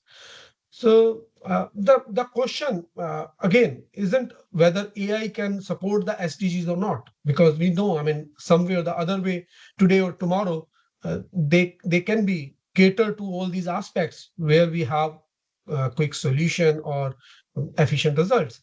But besides that, there is another aspect, that how we can ensure that all these things can be done ethically, equitably, and inclusively. I mean, these are the certain aspects where we need to see that AI get to grooves to get the solution. So let me see, I mean, how we can get deep dive into the AI for SDGs. Uh, if we look into this particular aspect, so in today's presentation, we are going to discuss on the following domains of SDGs. I mean, there are 17, so it would be difficult to go along with all, but I try to cover, I mean, certain important aspects of it, including the climate action that is being there, AI for health and well-being, biodiversity, smart cities, and education. So let me start with it, uh, to the aspect of AI for climate action. So if we talk about the climate change, and it is definitely one of the pressing issue of our time, I guess uh, AI is key enabler in tackling these challenges. For instance, AI model can predict weather patterns. Though, I mean, in the last presentation itself, it has been seen that despite all the efforts we come across with it, it is rainy, despite, I mean, very sunny day. So all those aspects are being there, but still on a larger section, it has been observed that these AI models can predict weather patterns and extreme events like floods, storms with remarkable accuracy. And they definitely help the government and community to prepare well in advance, so that the damage control can be done, I mean, or the preparation could be made in such a manner that they can save lives and the resources. So in another section, I mean, if we talk about the renewable energy, the AI system can optimize the grid management, and which in turn enhance the efficiency. Google's DeepMind, I mean, it increased the wind energy by almost 20% by improving only the energy forecasting. It is like that the way we can maneuver the power based on the statistics data we have. Even AI optimized grid saves roughly 12 million tons of carbon dioxide last year. So this is the tangible impact on the global emission. So we need to imagine a world where AI system monitor deforestation, track greenhouse gases, and even recommend personalized action for reducing these carbon footprint. I mean, there are a number of apps. You probably find it out and search into the Google. They will let you know. I mean, just feed it out that what activities you have performed, and they will give you that what is your carbon footprint, how much energy you can save, and how you can actually make sustainable from your end. So that future isn't far. I mean, it's happening now. We tend to believe that it would happen someday, but this is the day where these things have been taking place. So now we let me see, I mean, how AI technologies can be explored, or they are able to tackle some of the challenges in the climate action. um, if I talk about the different applications, so they lead to certain uh, aspects, the applications we have. So there are different case studies where we can see that they are very much into the part of the system and acting on it to give some desirable results or better results. So it's starting with the global climate models. I mean, it is a project of NASA where they plays a role in processing large volume of satellite data, and that is of the weather stations and all ocean sensors. So and their objective is in terms of predicting extreme weather conditions, the patterns, and they are doing it with very high accuracy, providing crucial insights for disaster preparedness. Another aspect is being there in terms of uh, deforestation monitoring, because there are organizations like Global Forest Watch. They leverage AI to analyze again satellite imagery and identifying deforestation activities. So it is not like that we have the satellites today. I mean, only thing is being there that by virtue of using AI, we can look into the huge data and getting out certain insights which actually allow us timely interventions or for policy intervention or policy enforcement to protect biodiversity. Even we tend to see there are certain air quality tracking mechanisms being there, so they keep on giving you what is the AQI. I mean, nowadays students keep on watching on the mobile what is the AQI, so whether we will be having an online class tomorrow or we have to go to the school. So all these things are possible by virtue of these AI technologies, and they are there in the system. So AI algorithm combined with IoT devices, these sensors, they are helping monitor and predict air quality in different areas. There are cities where they able to alert citizens and plan their mitigation strategy. So if we look at the outcome of these application, we would find it out that even a study by Microsoft says that AI assisted climate models can reduce error margins and prediction by over 30%. AI-powered satellite analysis of for Global Forest Watch was again tracked almost 30 million hectares of deforestation. So these case study actually underscores how AI can transform climate monitoring, definitely by providing actionable insights, enhancing prediction accuracy, and enabling real-time responses to environment challenges. Uh, if we explore other applications, then we can think about how these models can be replicated across different sectors to achieve sustainability goal. And that is what our goal is. I mean, as a faculty, as a researcher, we can look out these applications, and these applications are doing very good. I mean, we can explore what are the different areas where we can imply these aspects to give some good results, some good aspects. So if we look into these aspects, so AI is not only offering transformative potentials for climate actions, but along with that, they are bringing several challenges. And there again, we are getting an option uh, to see to it that how we can minimize or how we can take up these challenges and provide some efficient solution to it. If we talk about the data availability or data quality, because both these aspects are very, very crucial in terms of any AI algorithm to work. And if we just consider the availability of data, I mean, this because AI system is rely heavily on vast amount of data, and only because of that they would be able to make those accurate predictions. So if much of the environmental data is either incomplete, that is what we are able to identify, because they are not being stored in the manner they are being used today. So whatever with the data we have, it may be not in proper form or shape.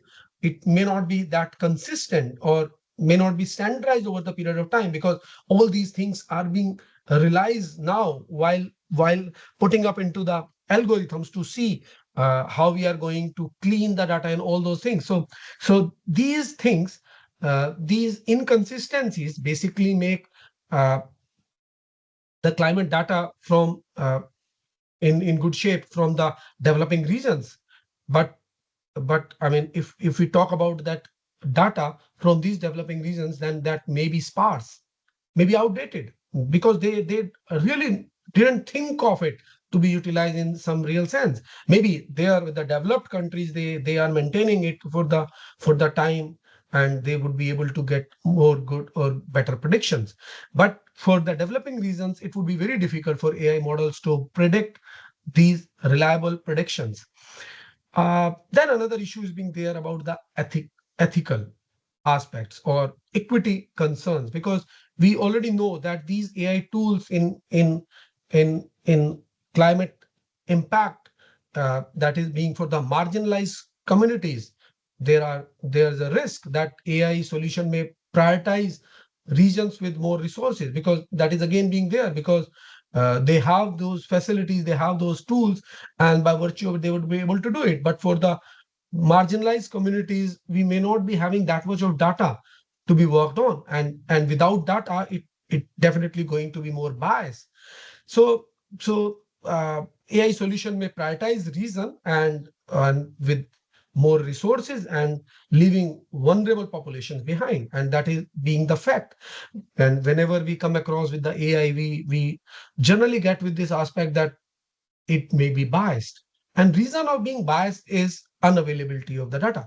So just mapping all these things, maybe in due course of time, we would be able to get to these things, but that flexibility in terms of getting good result or accurate result or more better prediction may still be hindrance. So now, for instance, I mean, if we just talk about some sort of statistics, so AI-based solution for disaster relief in wealthy nations might be as effective or available in lower income areas. And this again, I mean, if we talk about high energy consumption, so as we know, AI models, especially these deep learning models, LLM models, require vast computation power. And then definitely they are going to contribute for the carbon emission. Isn't it the paradox? I mean, we are talking about uh, AI for the climate zone, and still we are talking about that by making use of these AIs, we are emitting a lot of carbon. I mean, so this actually present a challenge, and though uh, there are intended uh, fight against these aspects where we can uh, decrease these margins. I mean, but we know inadvertently we are increasing this environmental footprint. So research is underway to develop more energy efficient AI models, but as on today, it is again a pressing issue. So another aspect is about the policy. So integrating the policy is again, I mean, is still a very challenging aspect, because AI's potential in climate action cannot be fully realized without adequate policy framework. But policymakers often lack a deep understanding of AI. So uh, now and then we are getting a new aspect to be deal with. I mean, we release certain policy matters and the crack is being there, and we need to redefine it. So this actually makes a delay in adoption of effective AI driven climate solutions. Uh, Additionally, inconsistency, as what we discussed, regulation across the countries, so border tension and all those things are again hampering the chances of making these initiative implemented in a good way. So if we look up the numbers, I mean, because of these aspects, these challenges, 60% of climate AI projects limited by data quality. So either because insufficient or poor quality of data. So AI models for disaster relief are often less accessible. I mean, even 80% of low income countries lack access to the AI based disaster relief tools. So we can find it out. I mean, there are certain challenges, but despite these challenges, the intersection of AI and climate action hold immense promise. I mean, I can understand. I mean, by overcoming these barriers, we can harness AI's full potential in mitigating this effect of climate change. Now, let me take another domain altogether, talking about the health and well-being of ourselves, because AI is revolutionizing healthcare by enabling faster diagnostic and personalized treatment. And it actually improved patient outcome, because we are able to find it out that in case of disease diagnosis, one of the most promising application of AI in healthcare is disease diagnosis. We are able to identify earlier that we have different tools through which we can do these tasks. Earlier it need to be done at hospital. So AI algorithms, especially in the field of medical imaging and radiology, is supplementing that aspect, which are already in use and detect diseases, even such as cancer, heart diseases, and even neurological disorders with incredible accuracy. Now, I mean, if we talk about again, DeepMind's AI model have been able to identify even the breast cancer in mammograms with an accuracy of 94.6%, which is comparable to even better than sometimes the human specialist. So this aspect is again helping us reducing the time to diagnose and improving survival rates. Then further, we have the personalized treatment plans. I mean, uh, because we have the option of analyzing vast amount of patient data. So these aspect is being there based on that data. A personalized treatment can be offered. So it may be based on the profiles, maybe based on the lifestyle, maybe based on the medical histories. So there are platforms like IBM Watson Health. I mean, it uses AI to recommend personalized treatment option for different patients, ensuring that they receive most effective therapies. And researcher actually shows that personalized medicine powered by AI can increase treatment effective almost by 30% compared to the traditional methods. Then we have the predictive analysis for the preventive care.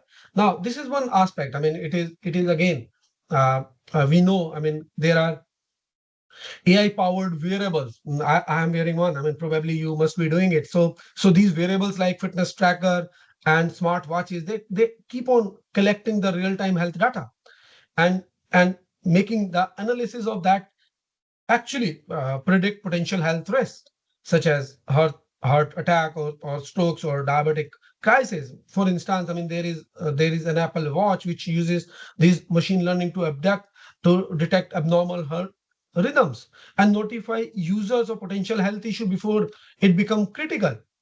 So I guess, I mean, these aspects, or in fact, we talk about these preventive approaches reduce hospital readmission rates in fact by 20 to 30%, because they help patient to stay healthier and reducing healthcare cost.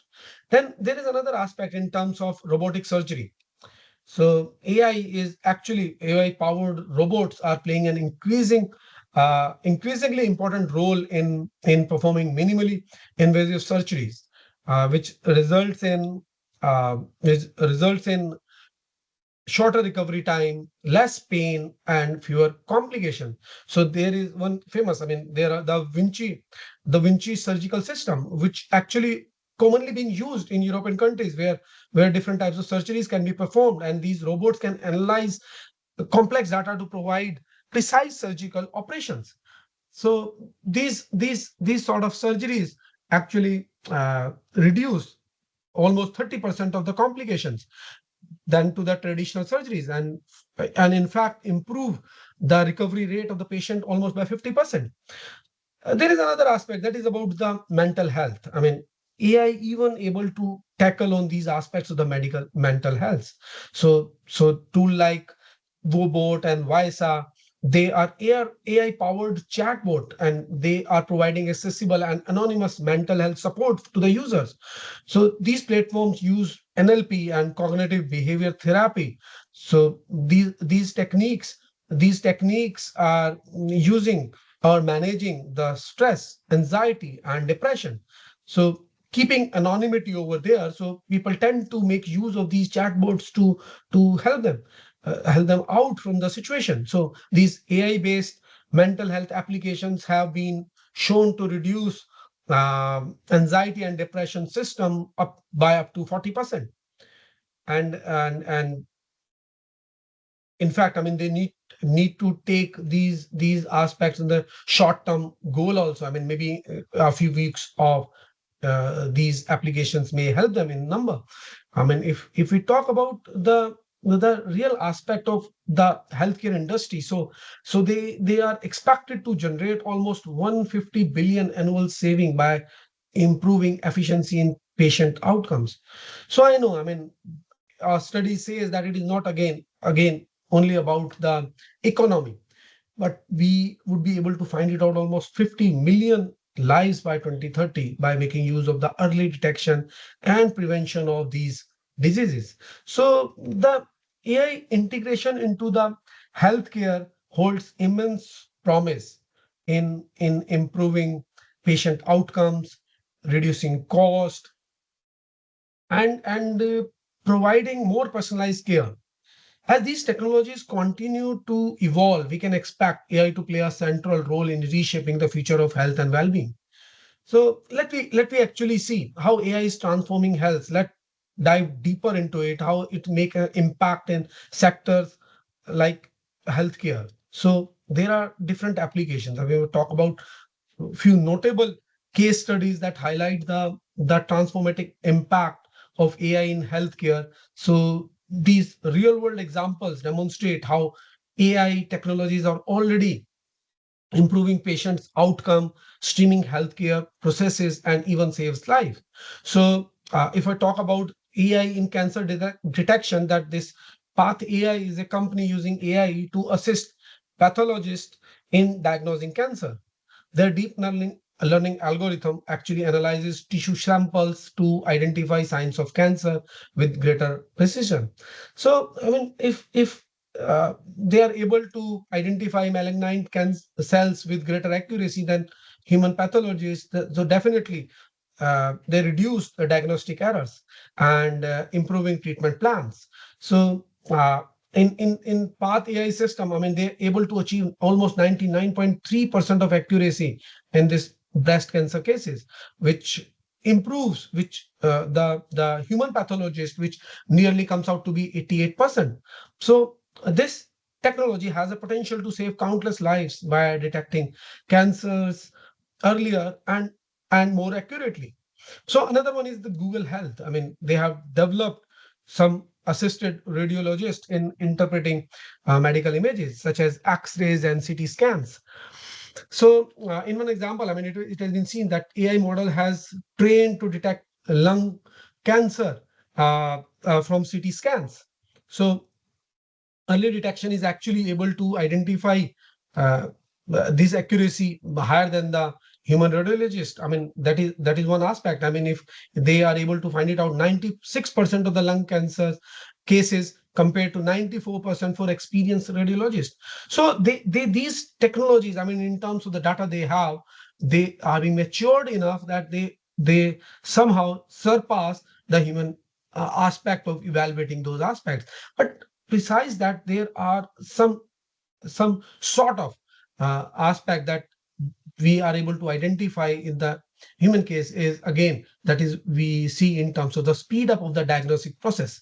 So it is not about the survival rate improvement by detecting these cancer cells earlier, because if we take more time in making a diagnosis through going through the scans once, twice, thrice, so probably this is again one of the factor which helps in terms of doing the goods in the health industry.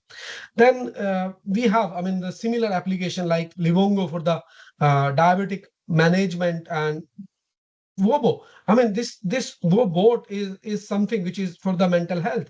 So these chatbots or these this basically the platform analyzes user conversation to offer personalized advice and coping strategies for managing stress. So they are available 24/7. So ensuring that user always have access to support the matter where they are.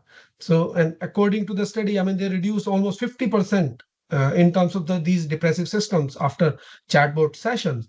So there are different aspects which we are able to identify. so if we just look into all these aspects, we can say that AI is definitely accelerating in early disease detection and improving diagnostic accuracy. I mean, there is no doubt about it. But beyond that, I mean, these tools are making healthcare more accessible, reducing the need for in-person visits and improving even the chronic disease management, where you need to to have a frequent visit to the hospitals. So AI is significantly cutting down the time required for drug discovery. I mean, this is another aspect in Silico is actually doing so. So they are using the AI techniques. I mean, even we know at the time of the pandemic, so the uh, corona vaccine that is being developed by making use of these AI technology. So they are promising faster treatment available for a variety of diseases, but along with that, they are also making availability of these drugs in quick succession. So we are able to identify that these case studies clearly demonstrate the growing impact of AI in healthcare. So enhancing diagnostic accuracy, revolutionizing drug development, there is a potential for AI to improve health outcome as a global scale. So we are able to again see. I mean, it seems everything is blue. I mean, probably all the things are being in favor. But as we discussed, that uh, these applications are making things easy for us, but then we need to focus on again the key challenges that are being there, and we need to address them to ensure equitable and responsible deployment of AI in healthcare. I mean, we need to find it out that aspect that there are certain barriers, there are certain, I mean, despite we have tremendous potential in transforming healthcare, its implementation also comes with several challenges, and that we need to address. I mean, there are researchers who are working on it, and let me see. I mean, closely look at some of the obstacles that are being there in deploying AI in healthcare. Though, I mean, first and foremost is again the data privacy and security. I mean, once we talk about the the healthcare industry, so this is one of the most significant challenge in healthcare, that is about privacy and security of patient data. AI systems rely heavily on the vast amount of the patient information to learn and make prediction, but this is very sensitive. I mean, the data is very sensitive data. So we can say, I mean, let it be the medical records, diagnostic images, genetic information. They need to be protected against cyber attacks and breaches. So we need to see to it. I mean, there should be some provision where we can deal with these aspects. So according to a report by Accenture, so they are able to identify that the healthcare industry experiences 125% more security incidents in 2020 than in previous years. So why it is more relevant? I mean, where it's actually being required. So despite all other aspects, even AI system require this data, because as what we discussed, I mean, it is not about giving the solution, but even making the solution for it. I mean, maybe for the different businesses, this data is very crucial. They want to have this data, and based on that, they can project their product. So this is one aspect. So this required. I mean, we need to make very much sure about it, that there should be some sort of integrity of the patient data, which is very critical to maintain. And whatever be the AI powered healthcare solution being implemented, they need to maintain the aspect of the data to be secure in that context. The second aspect again is about the biases and fairness. I mean, this is something which is again very crucial, because as we discussed, that algorithms are only as good as the data, because if we have the data on which this algorithm is being trained, so it would be effectively going to give you the solution, the result, the accuracy, that what we desire to before making use of them. But if the data used to train these model is biased, then definitely the system prediction may also be biased. and this can lead to disparities in care because you would not be able to make uh, proper plan or the treatment plan for the patient if your data is not going to give you the correct result. So and this is more viable. I mean, once we are again talking about the underrepresented groups, I mean, the marginalized society or the underdeveloping countries where we are not having that much of data to be implemented, though we have more cases to be dealt for different cases. So in healthcare, I mean, AI models are trained prominently uh, with say the developed countries population. So they may be performing very poor when diagnosing condition in people of say Africa, Asia, and other countries. So this again being shown, I mean, that AI models in dermatologies were less accurate in diagnosing skin cancer for darker skinned people and potentially leading to missed diagnosis and inequitable healthcare outcome. So if we just look into this aspect for a patient, I mean, there is very much developed AI system in healthcare, and they believe that all the things are being going very perfectly fine with that. But once we are able to identify because of these biases, the result is not good or result is not good. I mean, especially once we are talking about the healthcare industry, where it is very crucial to look into the different aspects because it may be life endangering. So we need to ensure diversity in the training data set and implementing fairness audits of AI systems in essential to combat this issue. And lately, it is being realized once we are making use of it and probably find it out that biasness in the data is leading to inconsistency in the outcome. Then prior to that, we need to look into the some sort of standards that need to be maintained because healthcare in AI technologies are highly complex, and there is currently lack of consistent regulatory frameworks across the countries. So like it very recently it has been seen that the particular brand of medicines coming to the India are not safe. Where the same brand of company being there in the European countries are being passed with all the tests. So we need some standardization, and for that, so the development of very clear standardized regulation and guidelines are very much essential to ensure that AI solution meet safely ethical and clinical efficacy of the standards are must. So even the Food and Drug Administration in the US has already approved several AI-driven healthcare tools, but still the regulatory landscape for them are still evolving. So even they have the tools, but still they are looking into it, the different aspect, the policy matters that need to be there to curb the malpractices. Now another aspect is being there, that is integration with the existing systems. Though I mean, no, I mean, we have the legacy systems maybe the uh, with the wide variety of, I mean, we are manually be maintaining or the system. So we need to see that electronic healthcare records, which may not be easily compatible with the modern AI solution.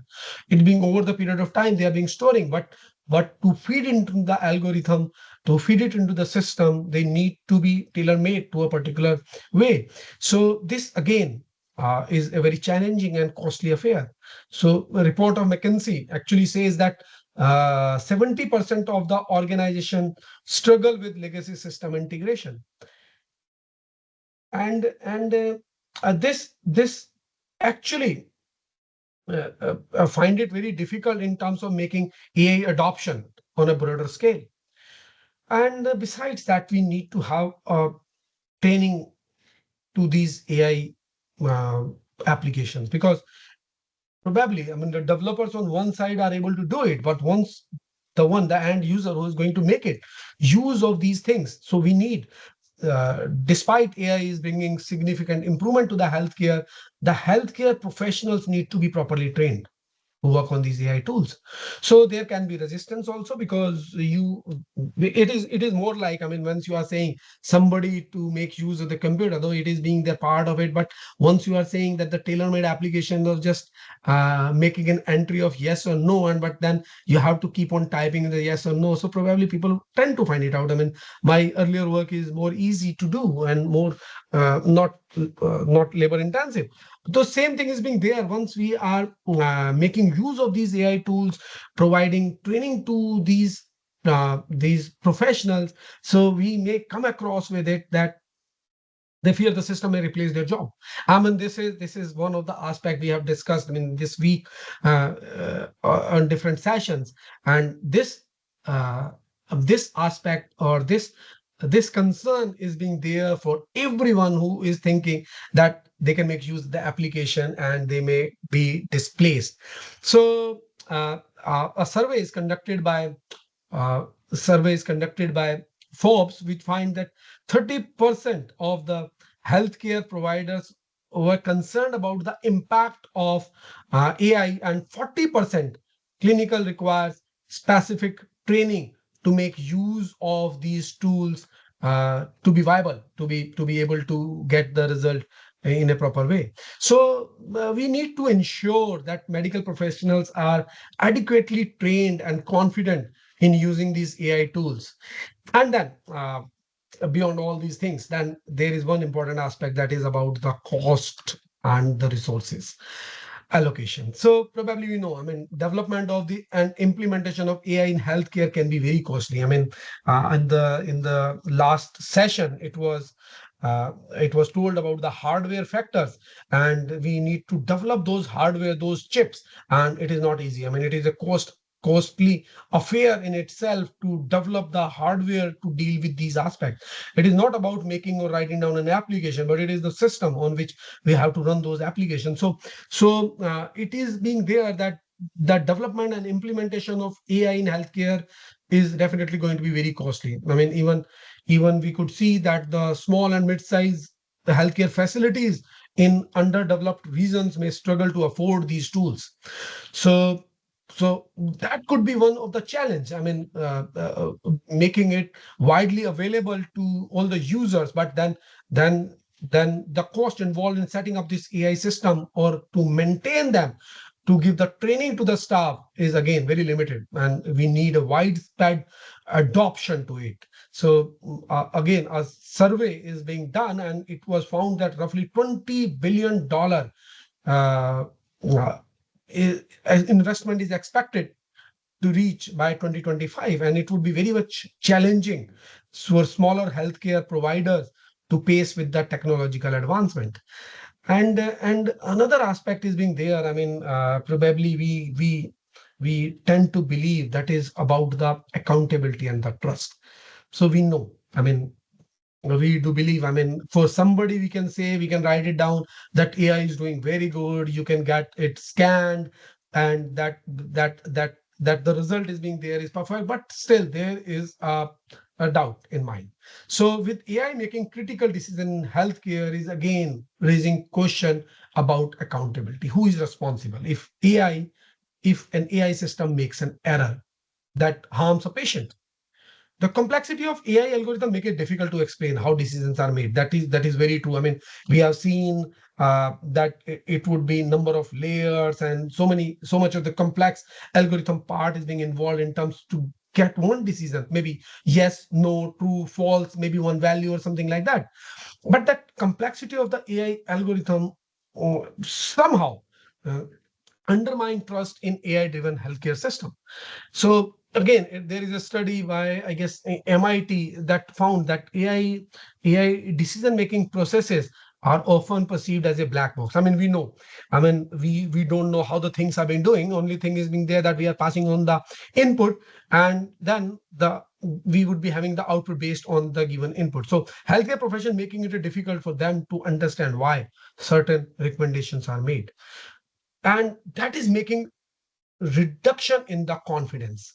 So I believe, I mean, if you look into all these aspects, so data privacy and security is very crucial in trust building, and we need to we need to address the bias and fairness, and we need to establish the clear regulations that would be able to make standardize the things, safe framework for the healthcare AI, and in fact integration of the legacy system that is again being there, because most of our data is being there on the basis of which the decision making is to be take place. So proper training of the healthcare professionals are required, and we need to look into that trust part, which is again very very important to make a decision our over go or not to go for a solution which is being made by the AI.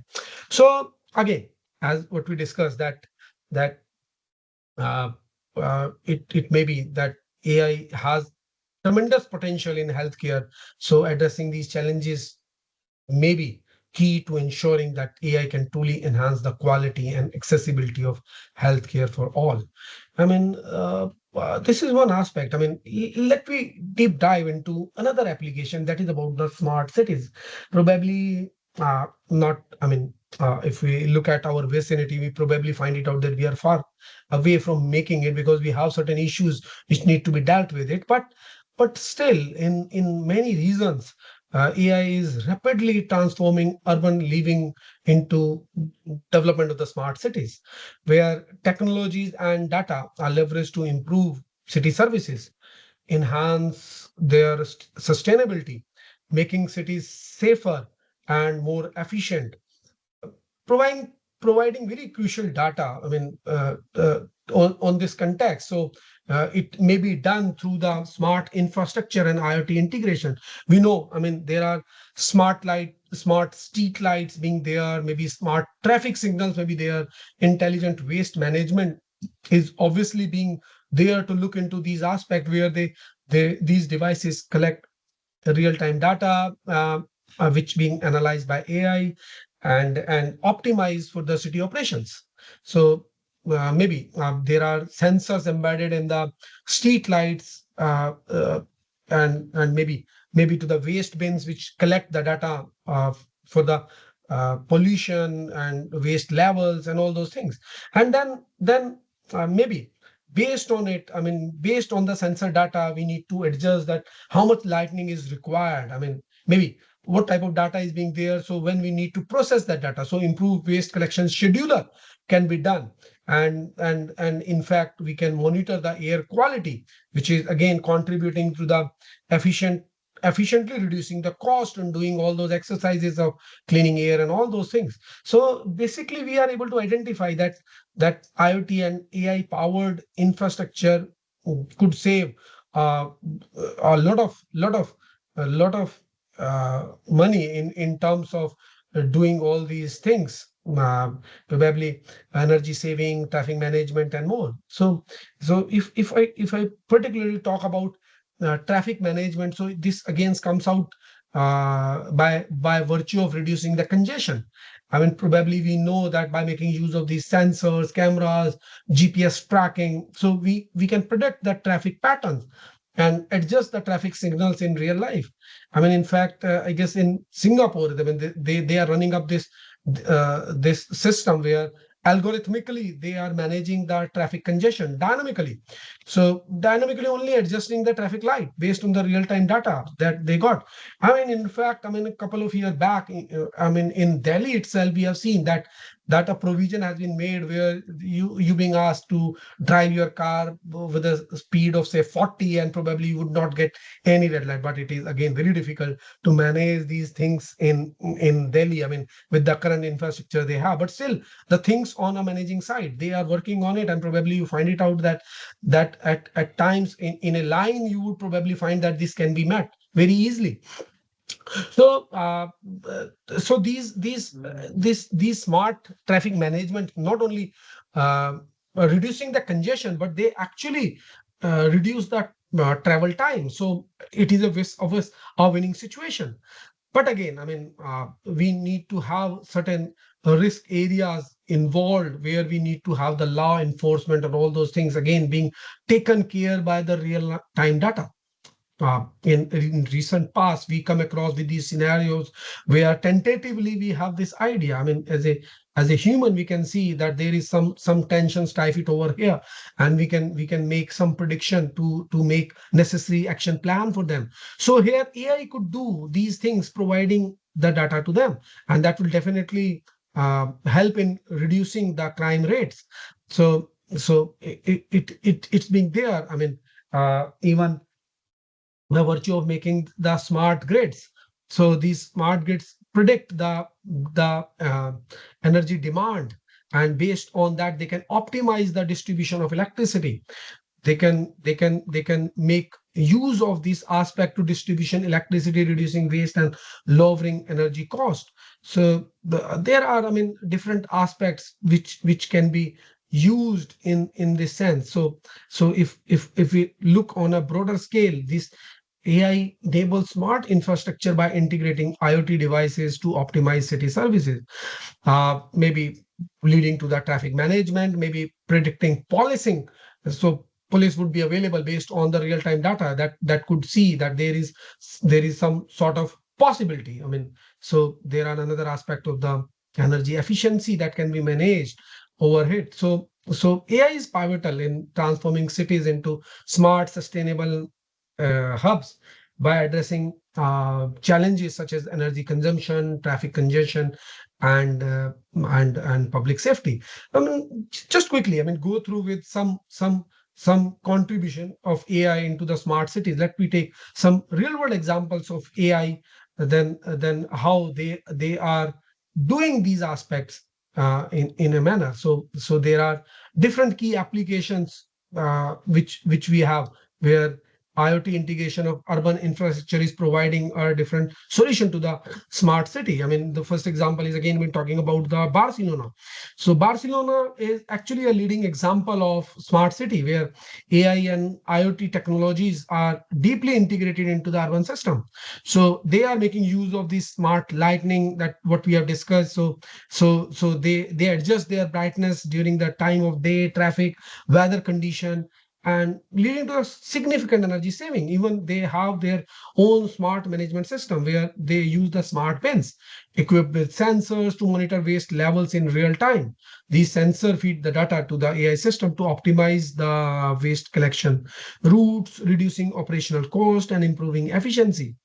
Then they are having the air quality monitoring. So they probably find it out that they have the sensors to predict pollution level and adjust traffic flow to reduce emission. I mean, in the case that we are doing it manually by putting up and looking at the AQI level to make it odd, even, or something like that, closing the borders for the trucks and all. So this is being done through AI. So they are achieving cleaner air and meet environmental sustainability targets.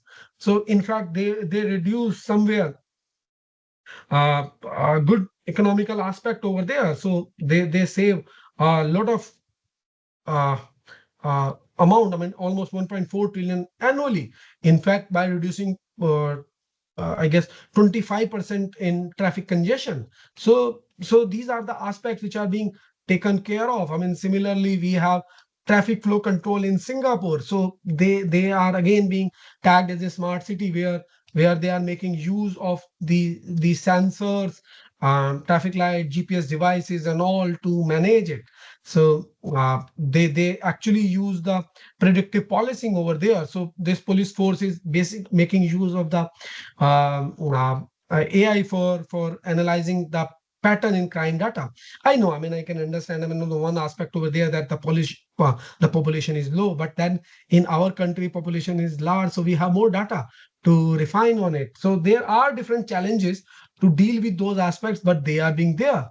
So there are the different aspects where we can see. There is another city, I mean, New York, where they are making use of smart parking. So this through the smart parking aspect, they make use of allowing the finding out the parking slots, so parking availability, and allow for remote payment. I mean, probably we also know there is one app in my phone also. I mean, probably find it out that they say then you can book your parking spot. But once I try to find it out, so they are very limited one. I mean, so they are in the progress. So that is basically we are able to find it out that these technologies are coming into the picture, and probably sooner or later they would be in a position to provide these aspects to us also.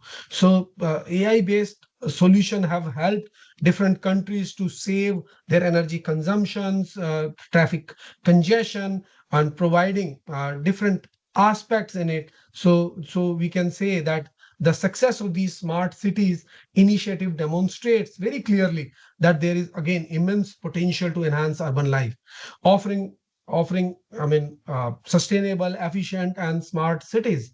And probably, in for last couple of years and even more, even when we ask students to develop on different applications, they come up with a solution of smart cities and all. So these models are actually giving in tandem that these things are quite possible by virtue of making use of the huge data that what we have. So now all these things again seems to be very promising, but associated with them we have the challenges which cities face when integrating AI into their infrastructure and services. Now, we need to see how these challenges need to be taken care of. So the first and the foremost thing, we know data privacy and security. So need not to repeat on these aspects, but we understand that we need to protect the personal data. And while making use of these sensors, cameras, and IoT devices, a vast amount of data is being collected from the residents, including location data, personal habits, and daily activities. And there is a vulnerability. So we know this data is not a one-time affair. It is a continuous data streams, and then there is a possibility of vulnerability to cyber attacks or data breaches. And another aspect is definitely the privacy concern. So collection of this sensitivity personal data raises question about it, how it is being stored, where it is being stored, who has the access to this data, and how it is being used, how we can control the unauthorized access, because there is every possibility the data may be leading to some identity theft, maybe surveillance, or maybe violation of the citizens' privacy rights. So AI solution actually gives, cities need to implement robust cyber security measure, including data encryption, access control, and anonymization techniques to protect citizens' privacy while leveraging this data. So again, according to a report, 76% of the cities globally find it out that there is a data privacy and security uh, uh, as a top barrier to the adoption of the smart city technology. This is something. This is very much being there. Even we are able to identify that the wherever we are dealing with the personalized data, so there are certain issues. Another aspect, again, the high implementation cost. So infrastructure overall, it is from the scratch you have to develop the thing, so often requires sustainable upgrades to existing infrastructure, including power grids, water system, transportation network, and everything. Probably, every aspect of it need to be overlaid, and a huge amount would be taken care of, and that is again a long-term cost, because the ROI will be there in due course of time. So it seems to be that AI technology can help save cost in long run, but the initial investment for setting up sensors, data storage, processing system can be prohibitively high for many cities, particularly again in developing countries. If we talk about ourselves, the countries like India and other developing countries, so a huge amount is being there to actually build up onto the existing infrastructure. So probably we know, there is one aspect which is coming into the picture. We understood very much from the toll collections. Probably you find it out that there is some public-private partnership. So to overcome the financial barriers, cities can look for public-private partnership and government grants to fund some smart city projects. So it was like, I guess, 410 billions. That was the global city market was valued in 2020, and it actually projected to almost twice by 2025. So there is high cost of infrastructure and maintenance remains a major hurdle. Besides that, there are technological integration and interoperability. It is more like, I mean, that what we discussed earlier, but we have diverse technologies. I mean, using these smart cities, I mean, range of AI-driven solutions such as IoT devices, cloud computing, big data analytics. So in tandem, we need to make integration of all of these things, and they need to be effectively uh, communicate with each other in one or the other way. And I mean, in the previous session itself, we have discussed that how the data storage is coming into the picture, how the cloud fog and edge computing is in tandem being there in terms of supporting all these aspects. So primarily these diverse technology which are in tandem working individually to deal with those things, now to bring out these ultimate solutions, we need to make uh, these these these complex application part to communicate effectively with one another, though it is again a very complex task. Then again, we have the legacy systems, again outdated infrastructure, incompatible with modern smart technologies, and they need to be again technological channel, complete technical challenge over there. Regulation and governance again coming to the picture, and the standards and protocols need to be maintained while implementing those aspects which are not very contemporary, how it is being done. Now, once we are having an AI based model, we need some unified standards, we need some framework, we need some protocols for data sharing and system integration. So it is being there that almost 35% of cities struggles with interoperability in deploying AI and IoT technologies. Besides that, again, as we discussed, public resistance.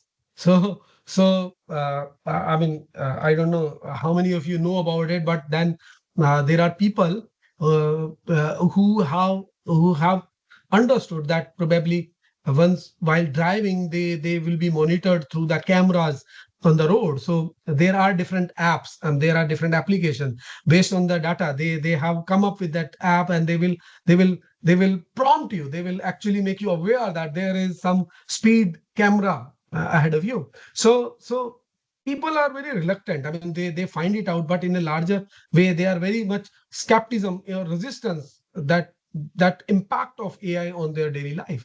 So how many people are actually happy about it that they are getting challan online? So though know that this is important, but they still believe that uh, this may include some sort of job displacement through these increased surveillance and all those things. So besides that, we understood that there are trust issues, privacy implications, employment concern that would be there because job displacement in a traditional sector, just like, I mean, transportation, manufacturing. So these things would be there. I mean, we need to make reskilling, and this reskilling worker are actually going to overcome the concern. So we need to have some sort of public engagement in this way, where government and city planners need to engage for the public early in the process, so that they can clearly explain the benefits of AI and all. 62% of citizens express concern about privacy in the smart cities.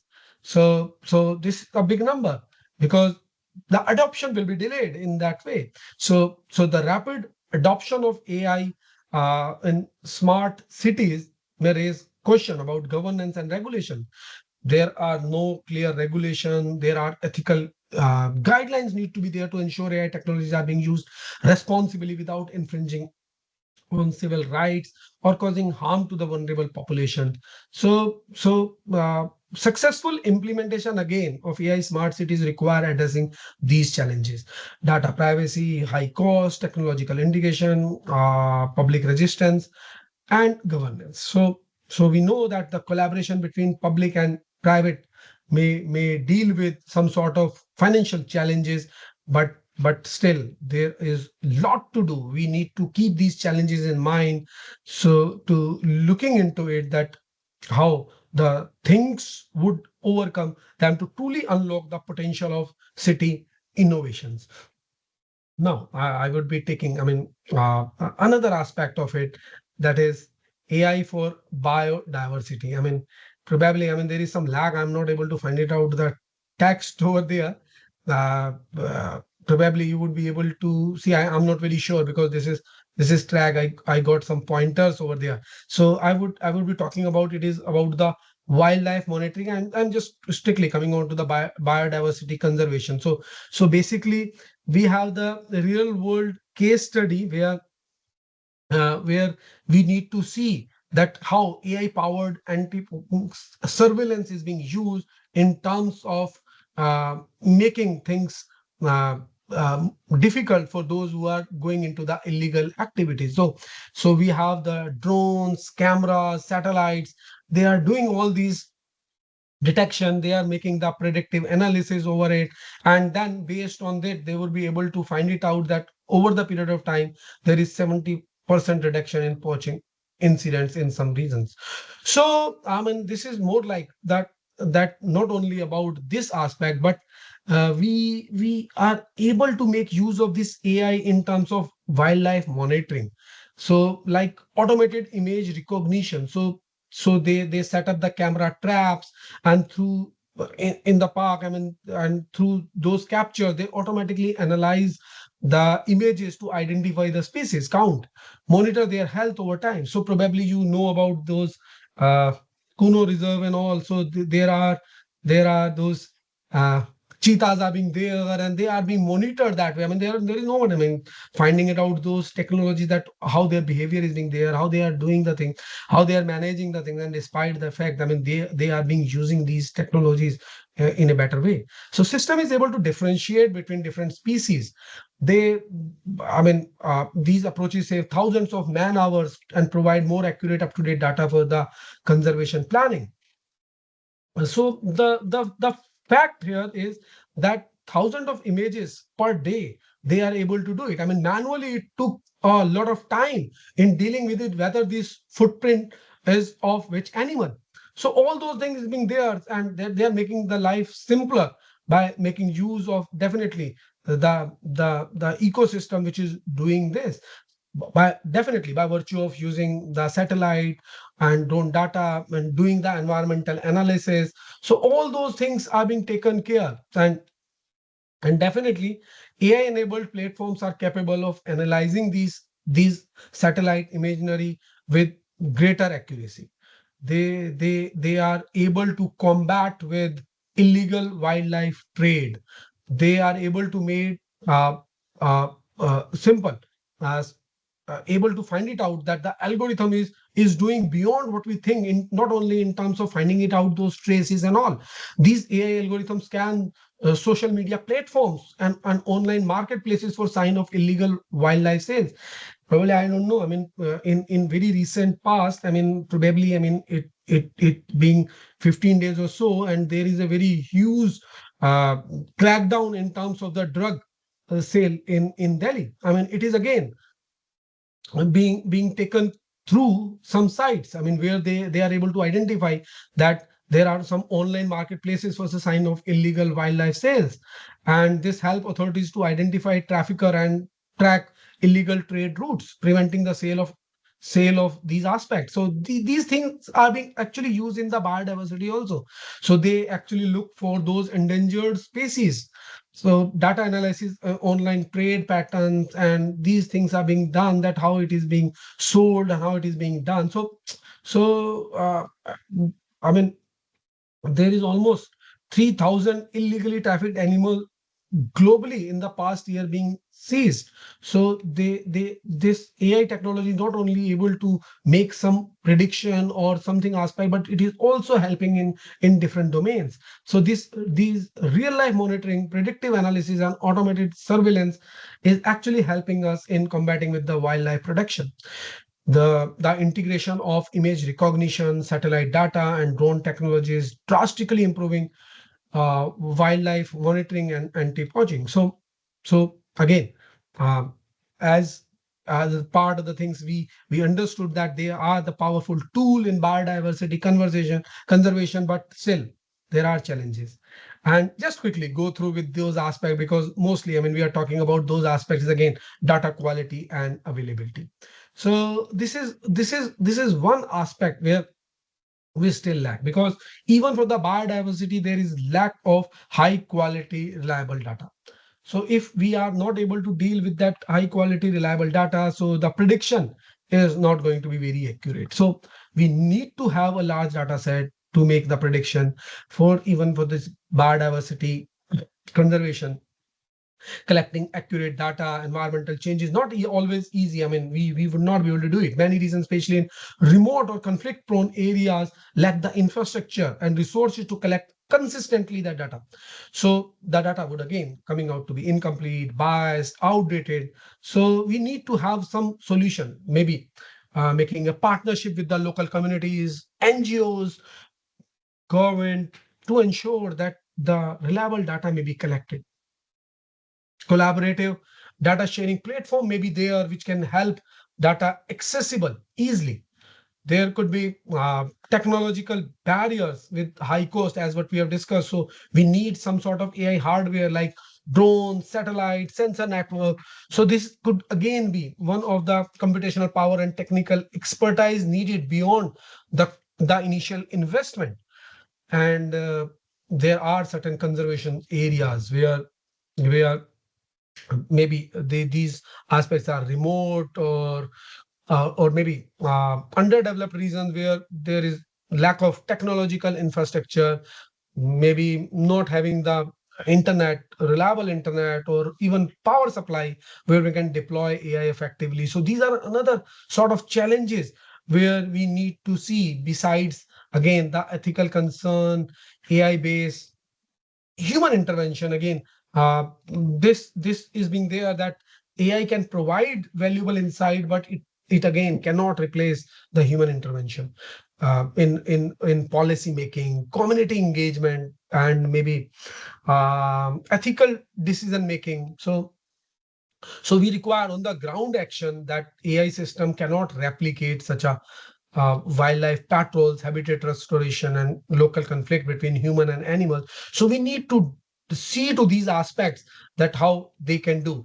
So we need to make a balance between AI powered tools and human intervention. So they can collaboratively approach to integrate AI with local knowledge and expertise.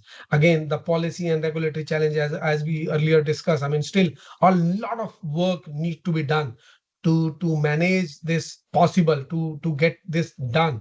So these are the different aspects that are being there in terms of this biodiversity. Now, I was take I mean, another challenging aspect of the most of our interest, that is about the quality education. So probably we find it out that AI is making significant strides in the field of education, no doubt.